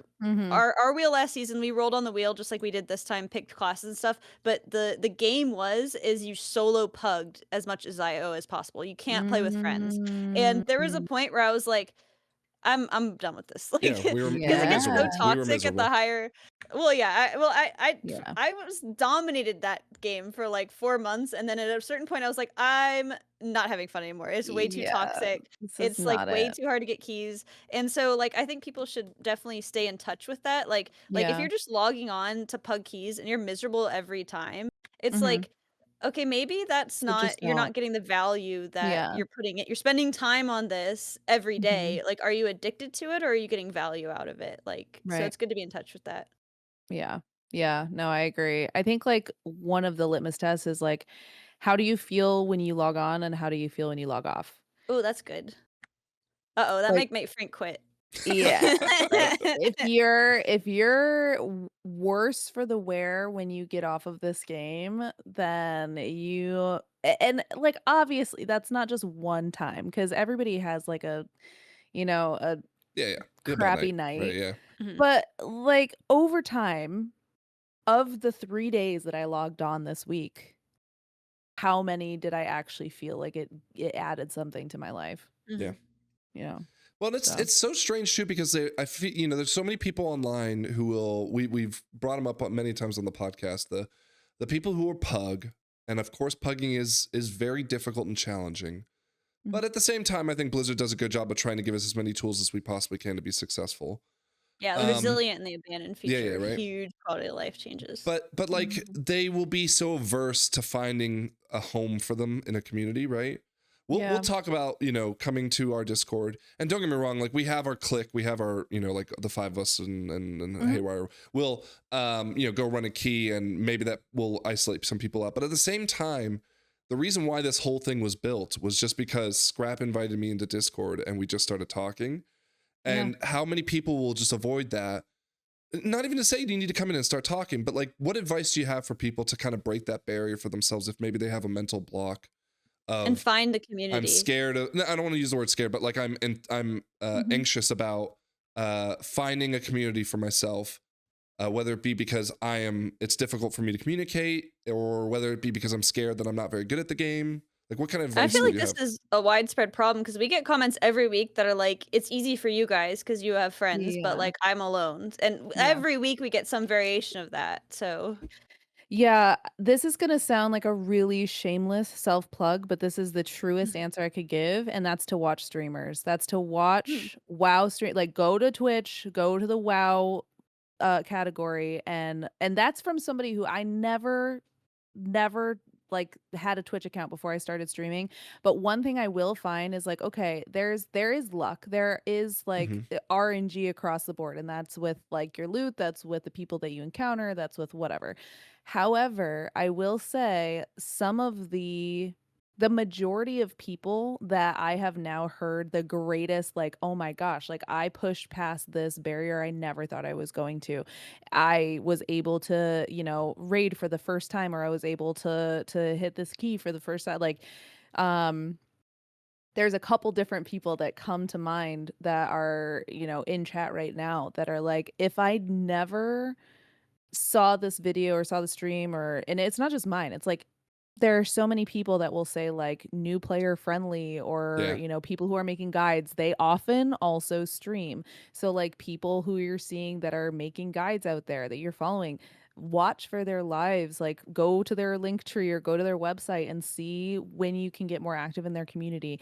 There's also a couple different, I think it's Oasis, they do like coffee and keys where there's like a specific Discord where you can go in and they plan to do beginner friendly mythic runs for people that have never stepped foot in a mythic. Like there are so many people out there, and there's the people who are anxious, right? And I think that that's one avenue that would be helpful. And then there's also the people that are like, I hate people. Like I just don't like people. I don't want to play with, like I I don't want care to how nice have like Stoop is. like yeah. I want to like I don't know, have a community. Like I want a general pool of players to pull from, but I don't necessarily want to interact with them or like that kind of thing because they may be introverted, they may be jaded, they may be working through something. I don't know. I think practicing patience with yourself and also asking like, okay, what do I want out of a community? Do I want people who are going to consistently want to get better every tier? Do I want people who are like, for me, I know that I could probably, there are a lot of friends that I've made now that I could probably go into like a cutting edge, you know, casual guild, like that are in the learning stratosphere or into an AOTC guild that just progresses faster than mine. But I love the guild The that I'm friends. in. Yeah, And yeah. like and it's very, very chill. We gamble a lot. We've actually lost a couple players this tier because we gamble too much. But Frank, he gambles, he makes 5 bets a key. Like we have I our own know. currency for it. It's crazy. Yeah, it's pretty bad. Like it is what it is. But like you know what you're gonna get. And like when somebody pops off, one of our officers had like a moment where he kind of snapped at somebody and it was very uncharacteristic like of Mhm. him. All it was we all recognized that's not who he is. He must be going through something. And we all just shut up and pivoted and moved on. And it was fine. Yep. And we're like, and like the person who he snapped at, he was like, sorry. And like that was it. And then we like moved on and we were laughing by the end of the night. Yeah. I love that, you know, like I think that they're a great group. So I think when it comes to the anxiety around trying to find people, oh, I didn't say this yet, but it's very important to note is recognizing there will be no perfect community for you. There will be Yeah. no perfect community for you. There will be no perfect guild for you because people are fallible and we suck and we disappoint each other all the time. So But I there'll be think some amazing ones out there, though, right? I mean, like there'll be there places where are, you'll feel so at yes, home. They're not perfect, but they're like not no perfect. family That's is, right? right. No family is. Yes. Yeah. No, you've got to check your standards and like they may be too high. And that's not because I'm thinking the worst of people. I'm just being realistic and like that whoever you want to, you know, solve the common problems with and you can see yourself like doing that, like, okay, cool. Let's take a chance on them. Well, that's why I feel like this. Sorry, go on, Lythian. I wish I was part of a cool community of people that made me feel comfortable. Okay. Nice. So the reason why I also want to bring this up is because that's why I think so many people are advocating for this solo queue for M+, right? Because they feel like, you know, if I'm not the meta, if I'm not this, if I'm not that, if I'm not, you know, XIO. But like at the same time, I feel like that would make the community worse for us as gamers because you'd be like slammed together with a whole bunch of randoms that you didn't at least get to curate because, you know, you could always build your own key, which people always tell you to do.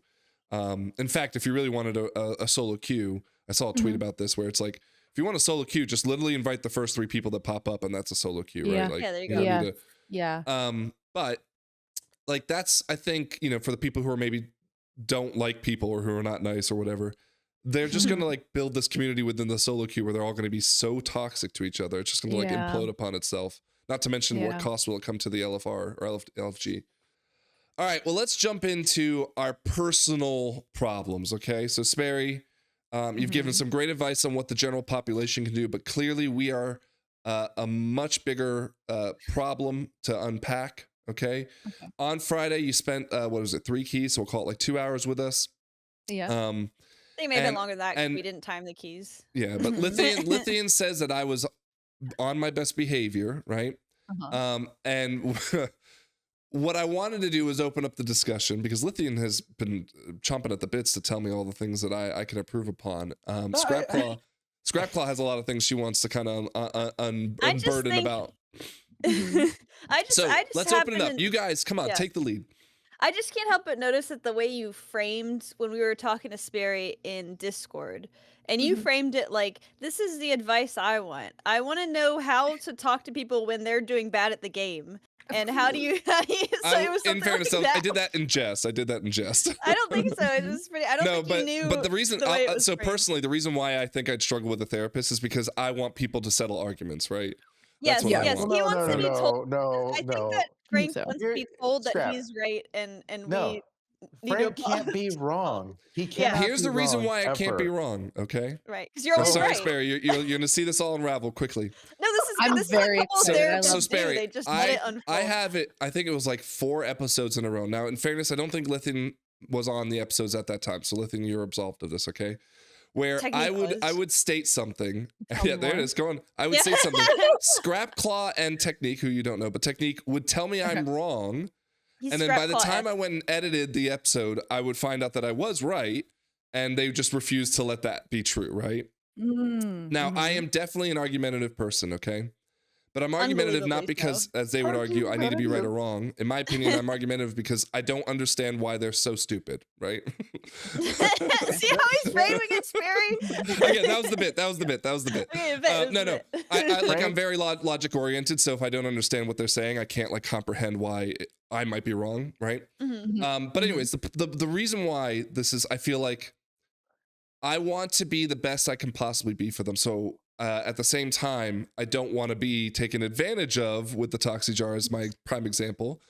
What do you guys want to bring up now that you want to like example scrap? So go on and talk about your being knocked off me being knocked off Skyreach. Did we bring that up on the podcast last week, or did that happen this week? That happened this week, I think.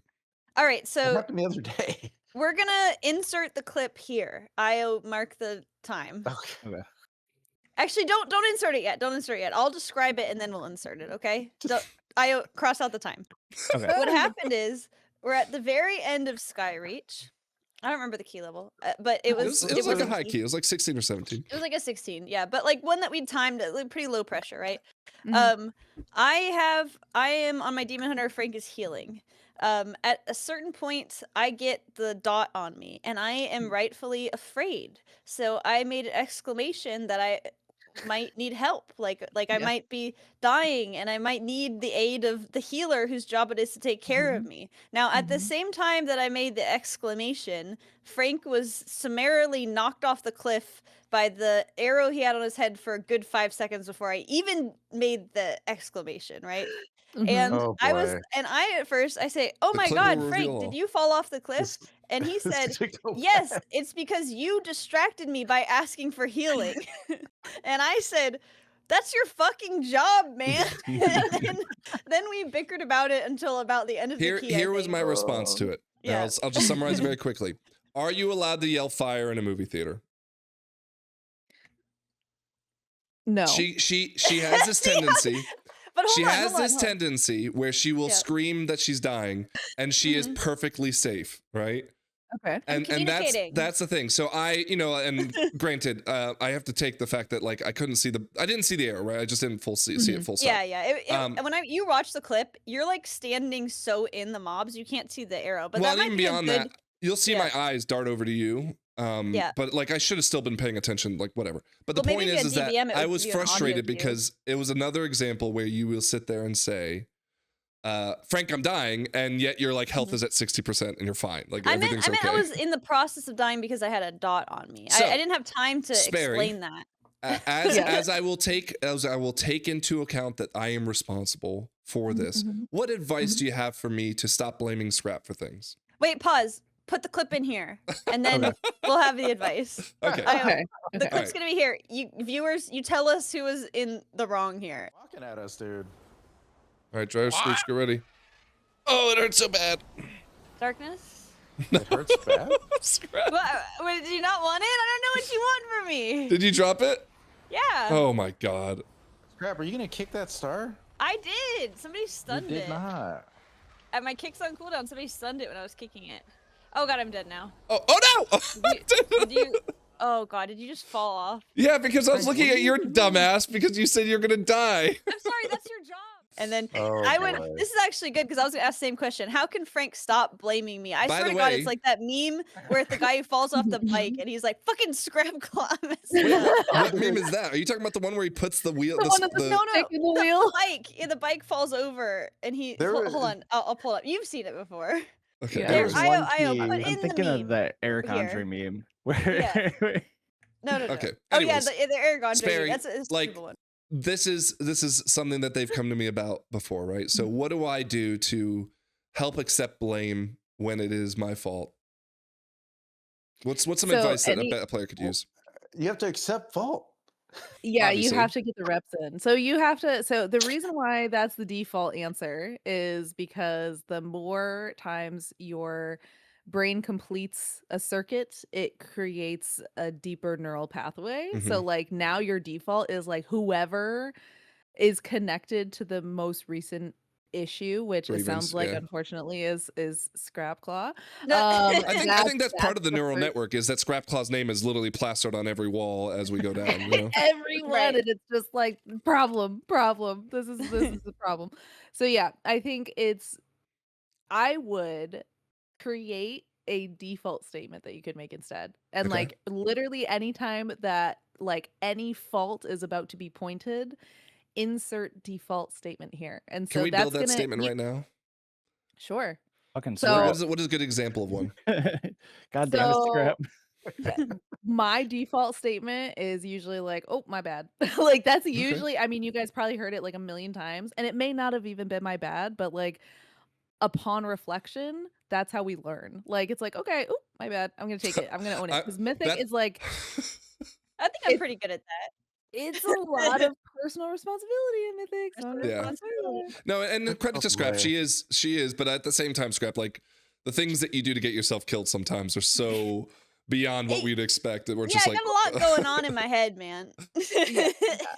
Oh yeah. Yeah. So I think like building that, it doesn't have to be the statement forever, but it's like the training wheel statement. As you're Mhm. creating a new neural pathway and you're like eliminating this like point the finger neural pathway, Yep. you have to replace it with something. You can't just stop doing something. That's not how we're built. Like you've spent I mean, however many years old you are, you've spent that many years creating Like the neural 60. pathways Yeah. in your 60. 60s painful. Don't worry, our I hurt commenters my have said feelings. worse. Yeah. No, I've heard my feelings before, like when I started streaming, asking people like how old they thought I was because they were asking, and then I Oh, was never like, asked that. never freaking mind. Yeah. You guys are so mean. But yeah, anyway, I would definitely start with the training wheels statement, and then once you have started to create a new neural pathway, then you can get a little bit more outside of play and figure out what you may want to say in the moment. Well, you said it earlier. You said, and that's how we grow. So that's what I'm going to do. Every time I go, and that's how we grow. And that's how we grow. Well, we used That'll be my statement. there was a statement that we had like a bit of a mantra is I did this key with a friend and he had a Yeah. friend who was like a world first, like one of the best spare druids of all time. Yeah. And for some reason they're friends and for some reason he let us into this key that was way too high. Oh And no. everybody we kept Oh. wiping on this boss, which Yeah. we like wouldn't even get close. Like literally couldn't even get out of the first phase. And he Yeah. would go, almost had it, guys. Like so I it envy became that. this I envy ongoing that. joke. I want that Yeah. kind of like mental. He was so he just totally was like what almost had it. one Are of you sure? our guild members has a macro that creates it basically like will make dad jokes for every wipe. So like there's like yeah, it definitely helps to keep the mood up. So like I don't even know what it is. I'll have to ask him what it is, but every time we wipe, like there's a new dad joke in chat. Like and he hasn't been raiding with us in the beginning of the season because life has just been a little tricky for him. And I've noticed the absence of the wipe relief dad jokes. Like it definitely, you can tell. And we try to keep it light and we'll do like Santa suits and gambling and stuff, but I think This Is How We Grow is hilarious. I think that's very funny, and that's a good I love callback that. That's to gonna be I this. feel like, weaponized. yeah, it's gonna get weaponized Yeah. really fast. And Yeah. Okay, so let's It's talk about that for a second, really right? great. Yeah. What? what, So you so weaponizing? I'm in an environment, right, where Mhm. I feel like again, I'm the type of person that Scrap wants to wind up. That Lythian wants to get under my skin, right? Well, Mhm, the problem is, Sparey, here's the problem, is he Yeah. says, "This is my shiny buttons. This is Mhm. how you push them. Don't Don't push touch them. Here they are." And push Wait, them right in front of my guys, finger. I have Yeah. Hang on. Oh, she's got props. Watch me not It's- be able to find it. It's this cursed toddler book. Hang on. It's Are they somewhere. Am I the mom and cursed dad toddler? puppets? You're the toddler. Oh, you are 100%. Well, I'm the No, toddler I think who I wants think to push the Scrap's the buttons. cursed toddler. I think I she's definitely gonna have the tell her just toddler don't push the brain. buttons. I think that's gonna be the Yeah. answer. I mean, the buttons aren't really difficult to push, though. Let's be honest. Well, It Hey. would have no, been really great if I knew He where puts that book them was. right in front of my face. They're shiny and red and they glitter. And when I push it, he goes, "What?" That says more And he about says, you. "Don't push it." That So, Yeah, says like, about no. Frank. how am I supposed to not push the buttons? I can't not push them. Well, I think Like- that's the fun is like knowing when to push them and when not to push them. Right. And so like Would you think, like- Scrap, that you No. know when not to push them? She does not. Sometimes the She does not temptation know. to test the line oh like, yeah. is a little bit too Like- much. Like, What about There's- you, Lythian? there's Do you feel like times- you know when not to? Lythian's an Well, asshole. okay, well, I am, but there are times where we're actually trying to push and we're trying to make progress, right? And then Scrap would just mess around, and Yeah. then Haywire would join in, right? And then, like, they were marking targets to kick, and then they were kicking each other's targets on and overlapping. Hold on, don't kicks. say we were kicking each other's targets. Haywire was specifically aggressing me. He was making macro aggressions by I would mark a target and he would immediately kick it. And then his target would just go off because I wasted my kick and he Right. wasted his kick. And then I would, Yeah. he was In pushing my fairness, buttons. I'm guilty I of doing said, that to Scrap too. well, I said, this is my button, don't push it. And then they're pushing the buttons. So let's be It's- fair here, okay? Well, and I'm just saying, like, it's really hard because once we go down a path, it's hard Yeah. to go back and get onto the right path Yeah. because it gets goofy really fast, and then Frank gets really mad, and then every once in a while we'll make Frank mad enough to where he just mutes himself, and then And he's just like, I have to stop. Yeah. we just It make fun of him genuinely, anyway. they will do things to me to get me so angry, right? Yeah. We're so abusive. That there was a night where with the Toxie jar, I think I'd muted myself, and then I had unmuted myself, and I said, "Fuck it, I'm putting $40 in," and I just went like on a tirade at him. Yeah, because- he had Because like they a were just burn no, and again, session. I'll be muted, and they will still be trying to push the buttons. Because we're trying to get you unmuted. We're trying to rally worked. you back out. Yeah, that was the strategy. So Here- okay, here's so how do something I I wanna- navigate that? No, here's something I want to point out, Frank, also, that maybe you're having trouble She's navigating. trying to push the buttons right No, now. no, I'm not. I'm trying to explain. Is that sometimes I might fall off the cliff and you think that's me trying to push a button. No, but no. Sometimes it's me just falling off a cliff. No. I can separate like the mistakes that you're making because you're being silly, right? Like that'll make me annoyed, Versus but you I'll be being annoyed bad. for the sake of just like, come on, I want to I don't know. time this right. Sometimes you're like, oh, you're not locked in. Like I'm doing that personally to upset you. I'd say it's not that. It's when you guys don't use the kick markers and stuff that makes me like, why aren't we doing this? Like this is what we can do, right? Yeah. Yeah, Anyways. I think. But when I use the problem kick is, marker and then Haywire's trolling me, Aside- you don't get mad at Haywire. aside from Scrap cutting me off constantly, Well, you can't help with that. yeah, it's an ongoing issue. We've been dealing with it for years. I don't know how to fix that problem. I don't know if you have advice for Neither that. does my but, therapist. yeah, nobody knows how to fix this, but you know, giving each other feedback is hard sometimes, and I think that's I think that's an ongoing challenge with us when we're trying to push keys, we're trying to go and make progress on things. You know, if anybody tells Frank anything, he loses his mind. Right. And if anybody tells Scrap anything, she just ignores it. I don't know what I What- don't know what I was hold going to on, be hold like on. yet.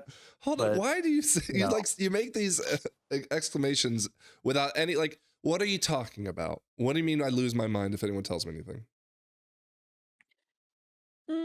I can't think of a specific thing, but to build on Lythian, that maybe you take criticism hardly. I do, like, but harshly, yeah. I also feel like I'm most critical of myself usually. Yeah, you are. Yeah, you are. Right. Well, the problem is it's not always just the criticism. It's the acceptance of being wrong on top of the criticism, on top of a lot of times how it's delivered, which we don't deliver criticism to each other in a very non-toxic way sometimes. Well, and that so, I would say is a problem. We never we're always in the bit, right? Yeah, it's I feel like that lines sometimes maybe for one person they've crossed out of the bit and we don't know. Like they're not in, they're all of a sudden upset. With me. well, yeah, because then you start getting mad. Yeah. My answer is going to thrill you. All right, hit me I'm very excited. You guys need a safe word because you guys are literally Pineapple. like, yes, exactly. I mean, everybody's safe word is pineapple. And that's how but, we go. but it's fine. I mean, like, you guys truly, you need a safe word, and then you also need a way to like genuinely get across. Like, one of the reasons why you get so worked up and like your lizard brain will activate is because you actually feel anxious that you're never going to be able to deliver the message that you're trying to deliver because people aren't listening to you or they're not taking you seriously. So it's like, I'm never actually going to be able to deliver this information. So if you have an avenue for that, then that shuts down that anxious reflex. So if you guys say like, okay, I may not get whatever feedback out right now in this key or in this raid or in this whatever, but I know that I'm going to message later. Like, I will actually like take notes in real time, and then I will say like, okay, this may not be the time and place, but it is good actionable feedback that's going to make us better as a team. I'm going to send this later. The people who I consider my WoW coaches that know that I'm a casual and know that there are certain things I care about and certain things I don't, but I genuinely try to get better as a player.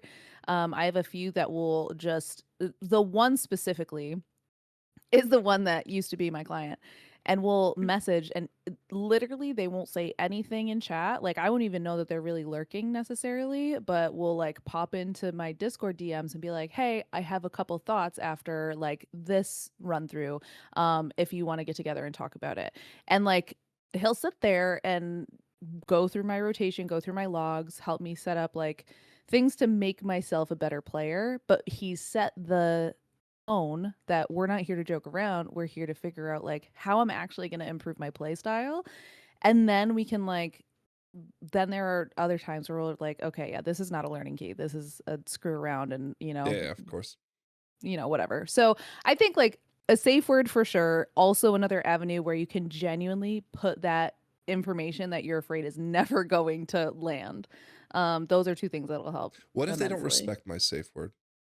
No, I would the safe word's about to become a bit. A safe word. Exactly, Io. So it's gotta be sacred.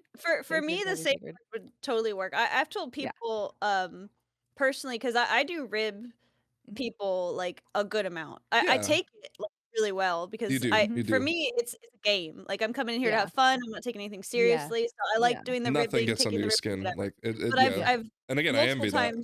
Well, yeah, it totally rolls off of me. But most of the there have been times where I have tried to explain to people, like, if I ever go too far with something, like, I need bluntness. I don't read subtext very well. Like, just to like, let me be blunt. If something I ever say upsets you, please message me so that I know and can recognize, because I will not be able to pick up on a subtextual like upsetness. Like, that's just I don't have a good read on that social cue, right? So if you do a safe word, I will totally respect a safe word. Like, okay, chill. Well, and I think it takes the mystery out of it. Yeah. I think part of it though would be this idea that if we could just solve the arguments of like, nope, this person's right, that person's wrong. My brain would like go, okay, cool. Like, I just have to accept the loss, right? But we have these ongoing arguments, right? Like, this is where TDV was born out of. This is where, like, all these things, like, Scrap always talks about these competitions, how, I even did it earlier. Scrap, you said that you were dominating the wheel competition last season, right? No, I dominated but you came for 4 in third. Months. It doesn't matter if you dominated. You ran the sprint and we were running a marathon. I said the truth. I didn't lie about it. I dominated it for the first 4 months of the competition. I got to like Oh, 34, like almost Point is- 3,500, and I was like, I'm sick of this. I'm not gonna play all season because I hate playing all season. I want to play Roller Coaster Tycoon, you know. But I just wasn't wanna do wrong. my roller coasters. I did dominate the first like No, 3, but 4 like this months. is even where we have this joke, right? Because there was one season where Lythian, you were playing Paladin, was it? Well, we don't know what you're talking about. So how? No, the PowerPoint, the PowerPoint. Oh, the PowerPoint. Right. So it was not a joke though. No, it wasn't. It was a joke to the extent of where like this was how I was coping, right? It was. But he was actually doing it. Well, okay, but Frank copes by publicly shaming people. No. Yes. No. I'd argue the two of you are way more public about your shaming than anything else. I will point out, Lythian, you were the one that built the TDV website. At your Well, that's not behest. for- No, that's not no. for public shaming. That's for Yeah. helping people get better. That's for. Right. Okay. Anyways, Like logs. point is. No, explain the PowerPoint. Yeah. So that's psychotic. It was. I can't remember all the specific details, but there was. It was down to we had an argument about a talent, right? I told, because I played Prop Pally for years, and I told Lythian, hey, this is a talent I'd recommend taking, right? And he told me I was stupid. He literally said like, no, you're an idiot. You don't know what you're talking about. And so That's how I was Lythian like, talks, you can just see. like, the fuck? And so what I did from that point forward, though, was I started collecting data every time he died as a result of not having that talent. Okay. It got to the point where I had slides in a PowerPoint of each example with the Warcraft logs, with the, the scenario, whatever. And I would show like, had you had this talent, you would have survived. And it was like a pass fail kind of system. Now I never showed it to him. I just talked about it. Right. It was just like for me to therapeutically tell myself, hey, look, like you're not stupid. This is why you're right. Okay. We'll just say it that way. And like, obviously that is a problem I need to work through, of this idea that I have to be right. But at the same time, my frustration stems from the fact that I could prove myself right. And it doesn't matter to those two yokels. What do I do? So, do I just abandon all hope and live with myself and just, this is my life now? There's something called radical acceptance. There is something called radical acceptance, and that is you could literally present this whole thing, this very situation. I could prove it without a shadow of a doubt, You have right? empirical evidence to prove that you, in this scenario, you were the one that was making the best decision. Whatever, we'll say it that way. This is still a game that people play for leisure.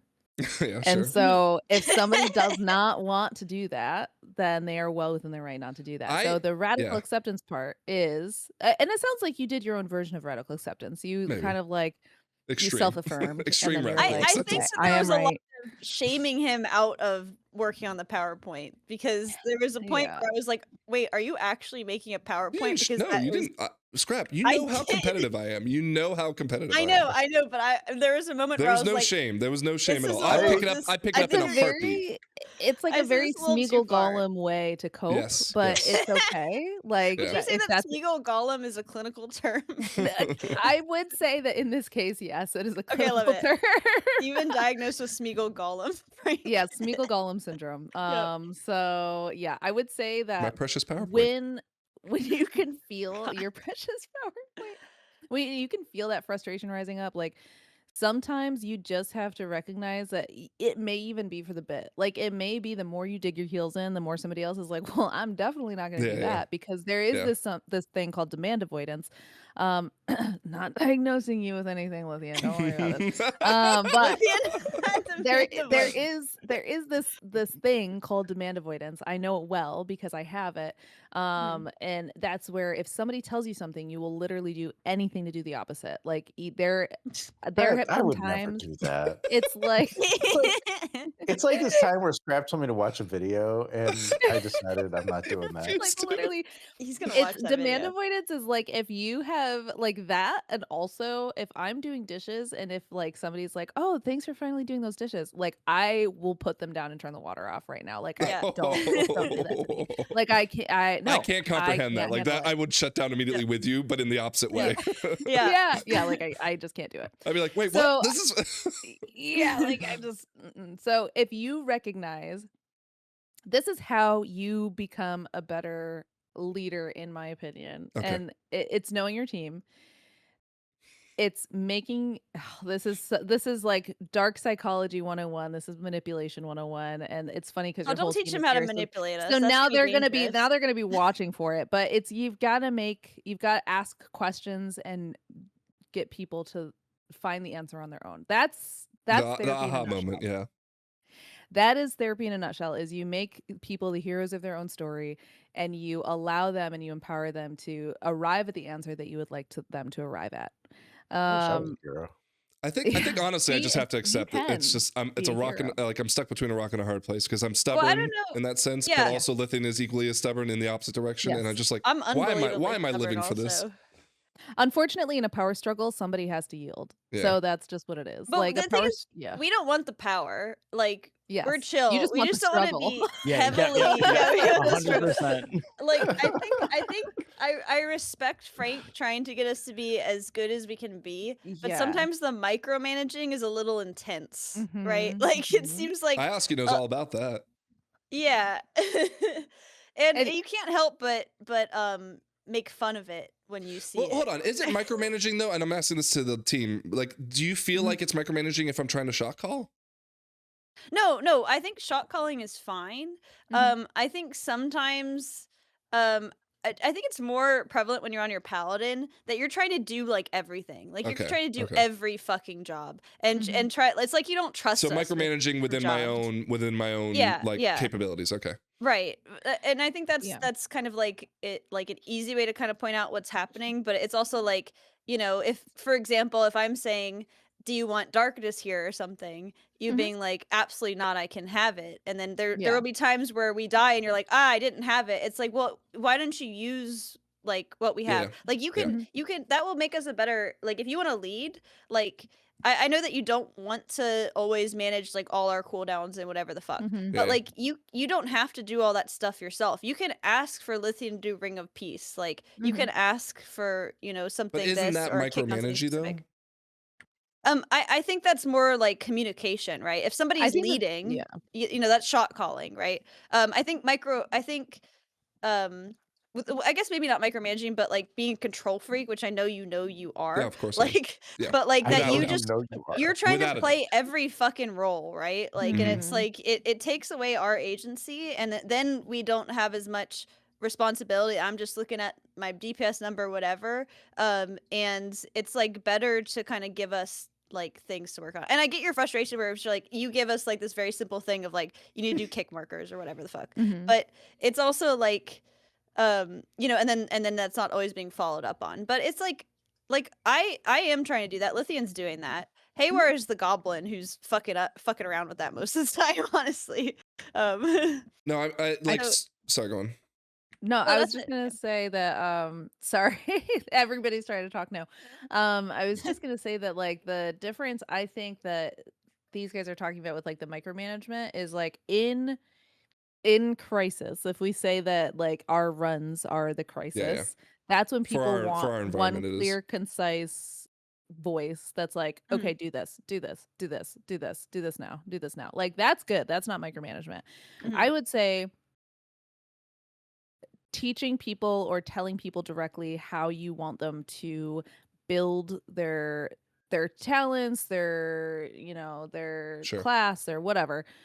I think that there is value in that, but the thing I would add is like I have thoughts on this. Do you want to figure it out on your own first? Like I have some insight that I'd love to share, but let me know when you're ready, because some people genuinely want to figure things. The really funny example that I'm thinking of is like my husband's apps on his phone. He'll ask me to look for something on his phone, and then he'll quickly he'll tell me almost immediately like, oh, it's just, and I'm like, no, don't tell me, I want to find it. I want to find it on my own. And like vice versa, he'll say the same thing about like song titles or whatever. But I think that that's the difference, is figuring out which place you want. Like Friday night, we didn't set any expectations on purpose. We're like, okay, let's just go. Go and that's figure how it out. most of our runs are. Like what we did on Friday, where we're just kind of chilling, talking. Key goes down, key goes up. It is what it. Cool. Yeah, it is what it is. So I think like that's very it was good for what we wanted it to be. I Yeah. think in the future, what I normally would do is explain like, hey, I know I'm driving because I'm the tank, but I take no qualms in like, somebody calling stuff out or letting me know this and yada yada yada. Like I do take direction pretty well. And then some people prefer like no direction, no input and all of that stuff. So I And think knowing your group that manners, yeah. So I think just having an idea of what each of you guys want, down to the run. Do we want an open mic run or do we want a lead run? Like, do we Well, want, I unfortunately somebody lose that that's battle because driving? if I'll call for like clear comms in a raid, it's no enforcement, nothing. It's gone. I feel Oh, like if you call It's- for clear comms, it's more of like an object permanence issue. Is that people are like, okay, the comms will be clear for like 30 Yeah. seconds, and somebody will fuck something up, and then Yeah. people start talking like. Yeah. And I've abandoned usually that. when Yeah. you're calling for clear comms, that's usually when the bees are all already out of the nest. Yeah, It's very hard to get them back That's in. funny. That's a funny way to put that. Our raid Yeah. is all bees all the time. All right, we talked enough about man. me. What you've seen the others in action, right? Uh-huh. What do we need else to do to be a more cohesive group? I don't know that I can even adequately say that because anytime I'm meeting people for the first time, eh, it I don't know, like Shit talk 'em, if I I don't care. don't see your faces, then it's really hard for me to pick up on who's who initially. Right. And then I also think like I was tanking for a bunch of strangers Yeah. that have played before and like I'm not the most I told you, I'm like a D tier tank. So you might as well have given me a lobotomy and then like You were gotten to know focused on me. what you were doing, not I was like, yeah. I don't know anything. I don't know anything from anything. I know when, my fell dev is coming off cooldown and I can Yep. hit it and like when my meta is coming off a cooldown and I can breathe for a second and then I can like go again. Yeah, there's a lot of cognitive load to tanking the key where you're like in Yeah. charge, right? And we're following you. You got to remember the route and the like keeping Yeah. everything together. So Oh, and I was streaming at the same Right. time. Yeah. So I That's was a like lot. watching chat and then I also was like trying to get to know you guys and then I also was trying to like not die and not like make a Yeah. complete Well, we fool did out have of myself. Lythian also open up about his relationship life, That's true. We did talk a little bit about the dating, the Yep. the How'd the dating date go, situation that's Lythian? going on. No comment. he's talk about it. he's Yeah. zipped up, dude. You can't Yeah. unzip him. All right, well, I guess I don't the know others what will get I don't off know what that easy then. means. Yeah. Well, all right, Well, what about Ayaski? Like, I was how gonna can we say he's fix been him? very I wrote very down the thing that you quietly, wanted yeah. to talk about the fact that he quote unquote took a break from eTeam and that broke your heart. I was sad. That's I true. was sad. Well, here's the thing. I want Ayaski to know I am mean to him because I feel safe around him. I don't need to hear that. We have a breakthrough. Wonderful. Yeah. And you know what? You know who else needs to hear that? My Mm. good friend Mojo. My good friend Mojo. He needs to hear that. So hopefully he listens to the podcast. But I think he does. Is it delusional that Lythian will tell everyone in our Discord over and over again that he's the nicest person in our Discord, yet I'm he the will also nicest be the guy. meanest person to them all the time? I'm not. It's Should we because I worry feel about safe. him, or is this just like a bit? He just needs It's to be his let low. sunderiness, his I clinical was I don't know gonna what that say, means. I What think that it's means. just I think it's the matter of everybody's kind of living in their own reality. I feel very kind. I feel very kind, and then everybody else is like, oh. But that begs the question, like, how is? I mean, I'm not going to take this too serious, but like, if somebody thinks that they're being kind and they're actually being mean, that means their definition of kindness and meanness might have been a little bit different in their social development. Oh, Lythian. Right? Yeah, no, Oh, I know I'm love not the this. nice- I know This I'm is not really the nice guy. Oh, it's confirmed. Another breakthrough. I Yes. You unzipped So we him. have a confession. We have a confession. No. I know I'm mean to some people, like Yep. Mojo and Yep. folks, but I'm excited for season 2 because Ayaski's going to come back, and I feel like Mhm. he's going to come back into a chaos that he is not mentally prepared for. He will and join he's gonna- Sparey's stream just to complain about us. He's going to be the first to quit. I can guarantee it. So Lythian- That's my. Let me just explain a little bit of the backstory. Is that we had a longtime player formally quit eTeam, and it was a little bit of a hairy quit. Like it was I wouldn't say there's like Not a bad hairy blood, foot. but like I don't even know how to explain it, but like Well, there was there's other things grievances. beyond other things I beyond the wish team though. I mean, the they podcast could was have part of been it. here for the Yeah. therapy episode because this would have been a great episode. Oh God. God, could you We should imagine? bring it back. But anyway, there were grievances that were shared, and they quit eTeam right at the start of the season. And so Io kind of filled that role for a bit, but then Io also bailed. So Lythian is very sensitive to like Oh. being quit on, and I think that's Well, why no, he's so attached to Io. I really want to have just one cohesive team that helps push us through the season. We've been a 4-man team all season, pretty much. Yeah, it's been rough because we sub different people in, and then we have an expectation set, and they meet it or they exceed it or they don't meet it at Well, all. the problem is that And Frank is simping for Zigla, who is like resilient 20s, and he carries our keys so hard. And he's like, why aren't you guys parsing like Zigla is? Can It's we like, define bro. simping? In that you're like messaging him like, hey, you're gonna come help us push our keys. So I just said, hey, you want a key tonight? I'm simping now. I'm just saying that you're adding him and not any of our other. This is what's good. This is the button. She's pushing it. I'm not pushing it. I'm saying Mojo, that. Mojo made a comment. He's like, earned when we oh, have Zigla in the I guess queue." Frank doesn't want me to go. Yeah. Oh. Yeah. No. No, don't get me wrong. I love Zigla. His vibe is fucking excellent. He's a bomb ass amazing player, but he's not on our same level. He's distinctly eating above material. our level, and I don't want to say I resent being compared to him, but I'm a bit confused that I'm compared to him. It's clear that I'm not that fucking guy. Like, Right. Yeah. That's fair. All right. Yeah. Go on. No, I was just gonna oh my gosh, I had a question in my brain just Sorry, went we are completely we're radio definitely silent. loading you the fuck down with information. No, you're totally good. It's not you, it's literally just my brain at this time of the day. I'm just like, yeah, it's Yeah, complete. I want that's to right. wrap this up because we got to get everyone to bed, right? If you remember the question, jump in and ask it. Okay. While I have you though, I do have one last question for you. Okay. Mhm. You got a chance to take a peek at the Traitors raid that happened last week. Okay. Unfortunately, in 4 out of 4 of our Traitor raids, the Traitors have won because they've deceived their way to victory. Do you have any advice, and you may not, but do you have any advice for the faithful, the people who are trying to root out the traitors, to help them find the liars, the cheaters, the murderers in their group? Oh gosh. I have none. I have absolutely none because that comes down into a world that I am unfamiliar. I got a glimpse, but I feel like there's like so many games that I've played that are similar to that, like Among Us. Mafia or Mafia. Secret Hitler. I've never played Among Us actually, but I know it's very similar to popular. Mafia and in some ways Secret Hitler, you know. Okay. But I Social think that, like, deduction. it's so hard because I've played a lot of like those games I only play in person. Yeah. So like when you're not in person, I'm like, what's the tell? Like there's no Oh, tell. it's I explained that chaos. to Frank too, is that a lot of times you're looking at people's like body language and stuff, and Yep.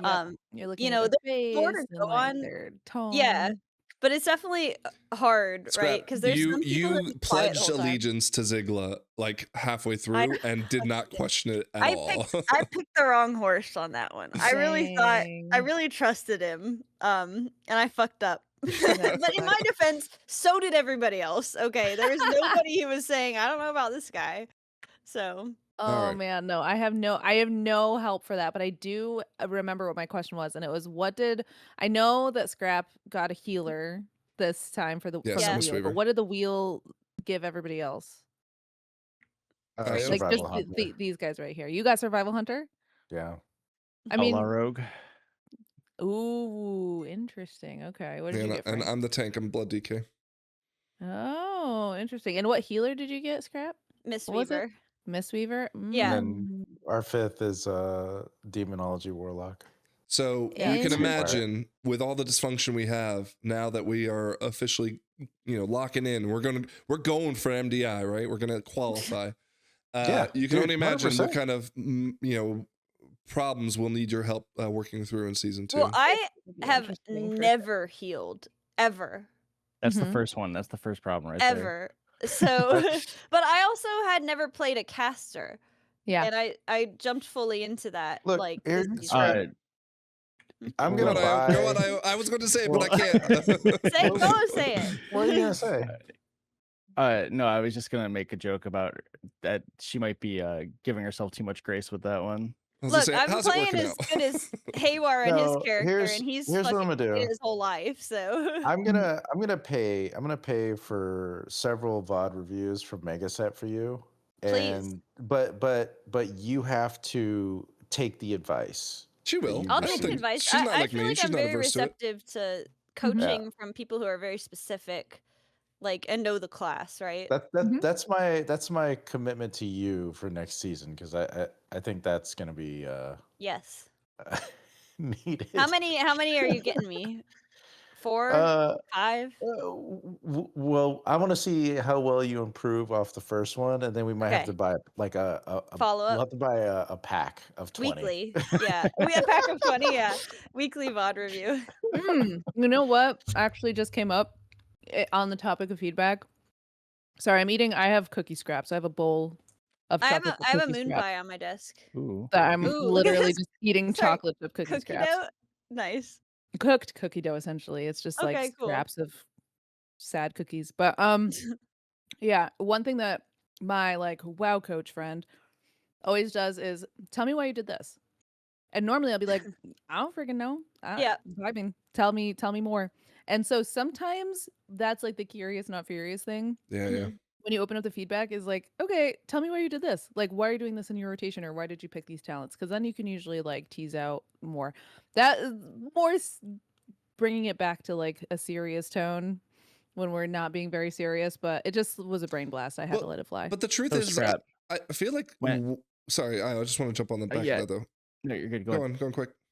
Oh, I was just gonna say. So, Scrap, when you stood in that circle and didn't move, what were you thinking? Yeah, that's what I'm worried about. That's what I'm worried about. I'm worried about I'm going to come off as condescending. Now, I wouldn't do it in that case. I just know she made a mistake, right? Frank has a problem with thinking he's giving advice and being really condescending. Yeah, like, in a pug, he will say the rudest fucking That's shit. Not true. That is not no, true. But he doesn't recognize that it's rude. Are you kidding No, but me? the thing is, he's like, it's not rude. Like on paper, it's not rude. If I ask the healer, what are you doing? But if you're in a pug, Jesus Christ, Scrap. If you're in that a is pug, such a misrepresentation, right? It is not. No, Lythian, I will say things like, "Hey, do you know the mechanics?" Right? But then only after we wiped, like, and it's like it sounds passive aggressive. It's sure. I will admit to that. Yes, it can definitely come off as passive aggressive. But to say it's the rudest shit is a gross. Okay, not the rudest shit. But it's out of place. Like when clearly somebody messes up in like a pug key, he will type out like what you do. I don't feel like this is a fair characterization. Well, you told a guy you didn't like him. Yes, but that's not because of that. It was like after like 8 wipes of saying like, "Do you know the mechanics?" And he said yes, and he continued to fail the mechanics. But I also have this thing where if you say something kind of off color to someone, they will mess up more because they're on their back foot. That is true too. That is true too. You know, and I think that you kind of started it with that guy. That is absolutely a possibility. I'll take that. Sorry, I don't know this thing, and you said, well, like, yeah, that's no, but clear. No. Hold on. No. It's not that they said I don't know this thing. They were adamant. They're like, I've done this before. I know what I'm doing. It's not me. And you said it doesn't look like it or something. Yes, I did say that. So then this guy's on his back foot and he's messing up more, and then Frank feels justified in saying, I don't like you to this guy who clearly didn't know what he was doing and clearly having trouble. And I was the lizard brain. That was in the background. I'm whispering. This was on the last boss of Magistrate's Terrace, where the orbs need to get soaked. You know, like so you got to keep the volleyball in the air. And the healer he was running through the line. He was not soaking his ball, and Frank is having a fight with him. And in the background, I'm messaging the fight. Well, that's why he's not characters in a fight, but Frank is not being helpful. And in the background, I'm whispering the other DPS. I'm like, hey, can you cover his side? I'll cover this side, and then we'll be fine. The healer doesn't have to get any. So I was being constructive. I get lizard brain when people will sit there and pretend something's happening that it's like as if it's not, right? Yeah. That's where I'll go lizard brain. Because again, but I try to teach Frank is that I don't think it's helpful in a pug. Absolutely, I agree 100%. I agree. I got lizard brain. Let's just accept it. Yeah, right? he gets lizard in a pug. if you want to give people feedback, you can't do it in public. Like you do it in Yeah, you group whisper chat. I it. agree with that. You gotta whisper, Yeah. but when you do it in group chat, it triggers. I know. It triggers a Mhm. person. Yeah, Yes, it triggers them to absolutely. be Guys, defensive. I'm not and then they're oblivious Like to you it. do it all the time. We literally talked about it on the podcast. It's not like I was sitting there defending myself. okay, but you when I said that you do this, you were like, well, I don't do that, and now you're saying, yeah, I do it. The I reason do it. why I say I don't do that is because you're sitting there acting like this was like a one mistake and I just like lost my shit. No, it was No. we had a I wipe. was We were about to time a paraphrasing. 12, right? And it's early in the season, so like that 12 was Early in the valuable. season. And it's Yeah. like the healer had been messing up the entire key. He didn't know right? what he was doing. To be Clearly fair. didn't know what's going on. We go in the last boss. I ask, hey, does everyone know the fight? And no one speaks up. I'm like, cool. We go. He what he did is he Ran didn't through the dispel me at beam. all. Never dispelled me, which is a huge problem. We're gonna wipe because of that. Yeah. He then ran into the beam, which stunned him, and then proceeded to run around and then run back into the beam and stun himself again, right? Yeah. And then of course didn't catch any of the orbs. He was doing zero mechanics correctly, right? Yeah. And Yeah. so I started pressing, and after like the fourth wipe is where I said, I don't like you, right? I just was like, I'm sorry, I have to say something, right? Yeah. Because I also leave have that. this complex where I feel like I don't want to let people off the hook for getting like not a carry because He in this wants case people to be punished for their sins. no, I want people to just like and again, this is not it's a toxic as shit. the Do control not- freak it's behavior. it's not what no, it's just like I want people to know, hey, like I'm not Mm-hmm. okay with this, right? Because it's like it's one thing if anyone walks into a key, whatever the key is, I don't care, and says, I don't know this, can I get help? You know I'll Yeah. be the first person to say I'm happy to help. yeah, totally. Right? Yeah. It's when the people will dig in, and again, maybe my lizard brain causes the lizard brain, right? Yeah. Yeah. And that's where and of course I am not advocating what I did. You know I did it, and I know it was toxic, right? Yeah. But don't paint it as a picture of that's how I came in guns a blazing, right? Okay. And we I get painted the whole Yeah. picture. Can So we get a lizard Frank emoji. Yes, for we the, need a the lizard brain. Discord. the lizard emoji. Yeah. Oh my gosh. Frank Lizard Brain would be fantastic. Yeah. But I think like saying like I don't like you. I think that's like a very tame. I wouldn't even necessarily call that toxic. Well, That's Sparey, the direct type communication. it. I said Type actually what I said you- was you're not invited to my birthday is what I said. Well, Oh. no. He said you enter. I don't like you. Like Yeah. it was like very mean. I could totally see that. It's direct. It's very direct. mean. But it's honest. Stranger. It's honest. This is In fairness, I did write it out with the intent that if someone else, like the other three people in the group read it, they go like, oh, what like that. Why would he say that, right? Like, why would he say I don't like you? It's like the craziest. I was in a key once where the tank called the healer a dog. So like, I mean, I've seen some crazy. Yeah, we've seen way more toxic I shit. Why have would seen he way say? more toxic stuff. Craziest stuff. Like Yeah. some of the things that people have said, I've literally been like, I ain't no snitch, but I'm reporting you. Like that's Yeah. crazy. Like that's insane. Yeah. There have been certain things that I've seen, like that we've all seen, I'm sure. And Yeah, I'm just like we've been there. crazy comms. Yeah. Like so I think that's keeping it light by being able to say, like, I'm displeased with how this went, but saying it in a silly way, like I don't like you. Like, I think that kind of gives us a middle ground where we're airing our grievances with strangers on the internet that we're never going to see again, but we're not doing it in a way that's like somebody should kill you with a gun. Like, Yeah, of course Yeah. not. No, but even it's like taking it down, not not just say like you're stupid. I didn't say you're stupid. I just said I don't like Yeah. you. yeah. Exactly. All right. man. Well, let's put a bow on it. Lythian, what do you care about this week? What do I care about? You know what? I don't like therapists. I think therapists are terrible. But Sparey, I love that you came on if for the you- show, and I appreciate if you everything you've done. if you enjoy therapy and it's helping you, you should lean into it. I think that's I think it's a positive thing. I think that therapists help a lot of people in the world, despite what somebody somewhere said. Where I can't remember who said it, but somebody said something. Lythian, that do you at least believe in therapists- mental health and advocating for it? I think mental health is important. I think there's a lot of aspects of mental health that people can really benefit from. Yeah, Oh. like they can benefit from a therapist giving them, some direction and how to deal with some of those things, right? And I think that's something that that people should embrace if they feel like they need that. I don't like therapists. I think they're terrible, but it's an opinion. It's fine. Sparey, I do like you, and I appreciate you. Yay, there we go. And I think you're a wonderful person for dealing with this for 2 hours plus the More other than stuff. 2. But yeah, more than 2, and the chat and the banter and everything else. So no, I appreciate you, and I like you as a person. I just Yay. I think I do Well, think she that hates therapists help developers, people. Lythian. I'm more of an architect, but Sure, that's fair fine enough. too. Mm-hmm. All right. Fair. Well, Sparey, any last thoughts on us or any other things you want to talk about before we go? No, I think you guys are in good shape. I think you guys handle you take a lot in stride, and this is Sparey stamp of approval. You guys are a healthy family that are We're gonna send you a airing out- jersey so you can root us on in the next MDI. Yes, heck yeah, I would love that. Barry, No, the jersey I'm- has a 60 on it because we placed 60th. See, that's what we've got to do Yeah. is just like laugh at the stuff that we don't do well yet, and Oh like, yeah. this it's growth. What did you say? Your this is how we grow. Yeah, and this is how we and I have to say, and this is how we grow. Is that And this too is how we late? grow. Sparey, I'm going to embed. That's going to be a part of me now. Yep, and everybody will know. So And you'll see me No, on this has stream. been a Just joy. this is how we grow. Yeah. Girl, I can't wait for like wiping on like next like raid prog like Yep. your Oh, 15th man. wipe or Yep. something like Yep. yeah, and this is how we grow. Crying single I'll be a solitary. stoop, Yeah. bud. And this is how we grow. This is We how we grow. consistently struggle with those personal What is responsibility fights. there is one in like the most recent round of the NHL playoffs, there was a coach. They were like asking him like, what do you do when your fans are screaming at your team, shoot the puck, and he's just like, stand tall.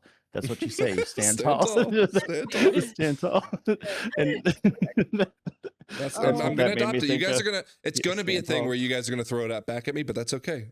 This is how we Yeah. do And it. actually, Dude, I cannot wait agree. for you to fall off a cliff and I'll whisper it to you.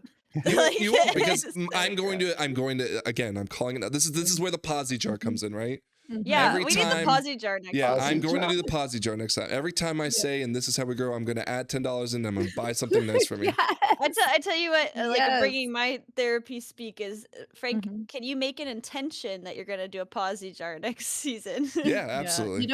You know what my therapist tells me? She Mhm. says we shouldn't should ourselves. And that's SHOULD. We should Okay. not should ourselves. But Oh that's like- gosh, my therapist is fucking on me. She won't let me say it at Yeah. all. Like Yep, it pisses yep, me like, off. nope, if you should or shouldn't do it, she's like, Yeah. nope, you're shooting yourself. And then Yeah. my chat really likes to make the crossover play because we've talked about, shitting yourself. And so it's just there's too much there to unpack tonight. yep. But no, this has been a joy.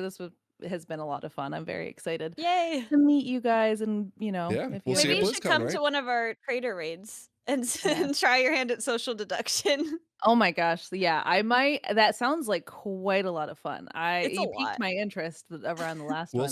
send you I'm a handwritten invite for the next one. Yes, definitely. All right. And look Scrap, forward to seeing you at BlizzCon. yeah. Yeah, Scrapclaw, any yeah. last words? Yeah, can I give my dog results? Oh yeah. Tell us Oh, about. yeah. Oh, I didn't even read the community comments. We'll have to get back to them next week. I'm Let me- sorry. let me We're just out of pull- time. Come here. One of I'm them gonna was pull her up asking, here. or well, it was Horse Banana. Horse Banana said I did. very clearly that is not a husky. Hold on, I can't. She's not. She's being so Pepper. lazy. Come here. We saw her. Come We here. know what. This. Can you see her? Yes. Yeah. Oh my gosh, look at the Sparey, floppy ears. What percent husky do you think that dog is? Husky? Yeah. Yep.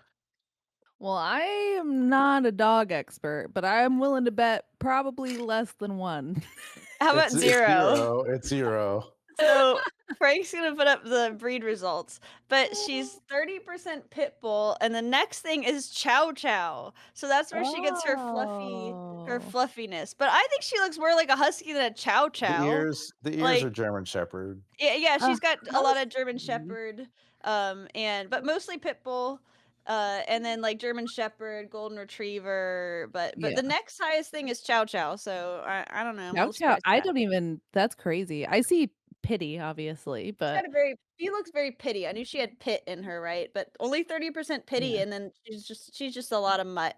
But Isn't it just all? Chow Chow threw me because I knew that she was fluffy. There was some fluff there. I thought it was husky, but it was Chow Chow.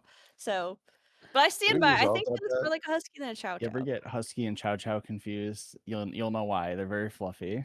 They're Oh fluffy. man, I have a yeah. very fluffy dog myself. Let's see if he'll come over here. We'll see. My Daxie, come here, buddy. He likes to crash stream from time to time. Aw. He's really gonna be happy that he was called. Come here, buddy. Oh, he's super fluffy. Is that a golden doodle? He is. He's a 100 doodle. That's pounds. what Lythian has, a golden doodle. Yeah. Yeah, I have a All the golden way. doodle. That's a big And dog. then I have a Roddy Lab mix as well. She's gonna. Oh. Oh, that'd be good. Yeah.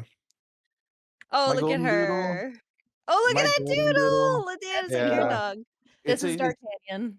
My Oh. golden doodle is white, Yeah. and it costs me a lot of money to groom all the time. Yeah.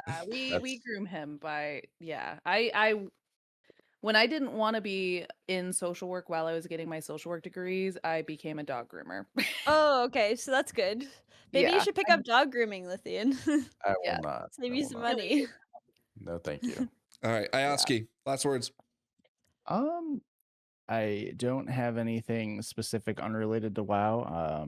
It was fun having Sparey here talking about stuff, and I appreciate you indulging my questions in and out of the episode in Discord and everything. So appreciate your expertise whenever you can offer it. Yeah, that's a disclaimer I didn't say already, is that anybody is welcome to join my Discord. I didn't really highlight Yeah, this where 'cause it can does everyone get- find you? We'll put it in the description. Yeah, definitely. I mean, I'm SpareyStreams everywhere that I am. So like Twitch, Twitter, YouTube, Discord, TikTok, all over where if there's a social and if you type SpareyStreams, then it's probably me. But my Discord is open. There's a couple specific channels I want to highlight. There's Ask Sparey, and that's for anybody that's they need an in-between a therapist. I will never be your therapist if you're finding me in this avenue, because that's just not what therapy is. But I'm a person with specialized knowledge on the internet that can help if you're in the need for somebody in an emergency. My biggest reason that I do this is because I don't want people in the gaming stratosphere to end their lives. That's my biggest push of all. I want people to have somewhere that they can say, I don't want to go to therapy. Like the Lythians, I hate therapists. I don't like it. But recognizing that therapy can be valuable, or that they need somebody to like just dump on, or a soft place to land.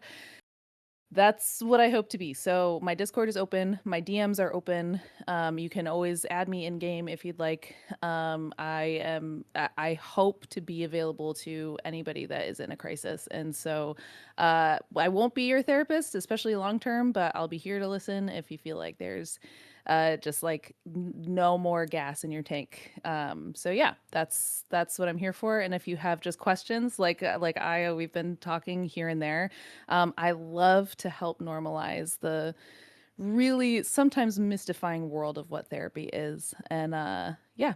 So It's I'm such a happy cool to talk concept you through it. have, right? Where you just have a stream, you're playing WoW, which a lot of people love.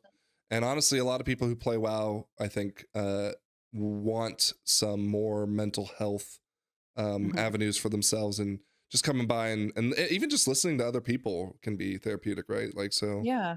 it's Yeah, awesome. for sure. Yep. But thank you guys. Thank you, Sparey. Again, that's twitch.tv/SpareyStreams, and then all the other YouTubes and the Twitters and like. We could go a whole episode on Twitter's toxicity, but we won't do that today. All I right. don't do Twitter. We have 12 episodes until BlizzCon. BlizzCon is upon us. Continue to follow and like and subscribe and all those fun things. I'm sorry we didn't get to the community comments this week, but I will save what we pulled for this week and do it next week. But other than that, a big thank you to Sparey. That's episode 88. Continue to time your keys, and we'll see everyone next week. Take care. Later.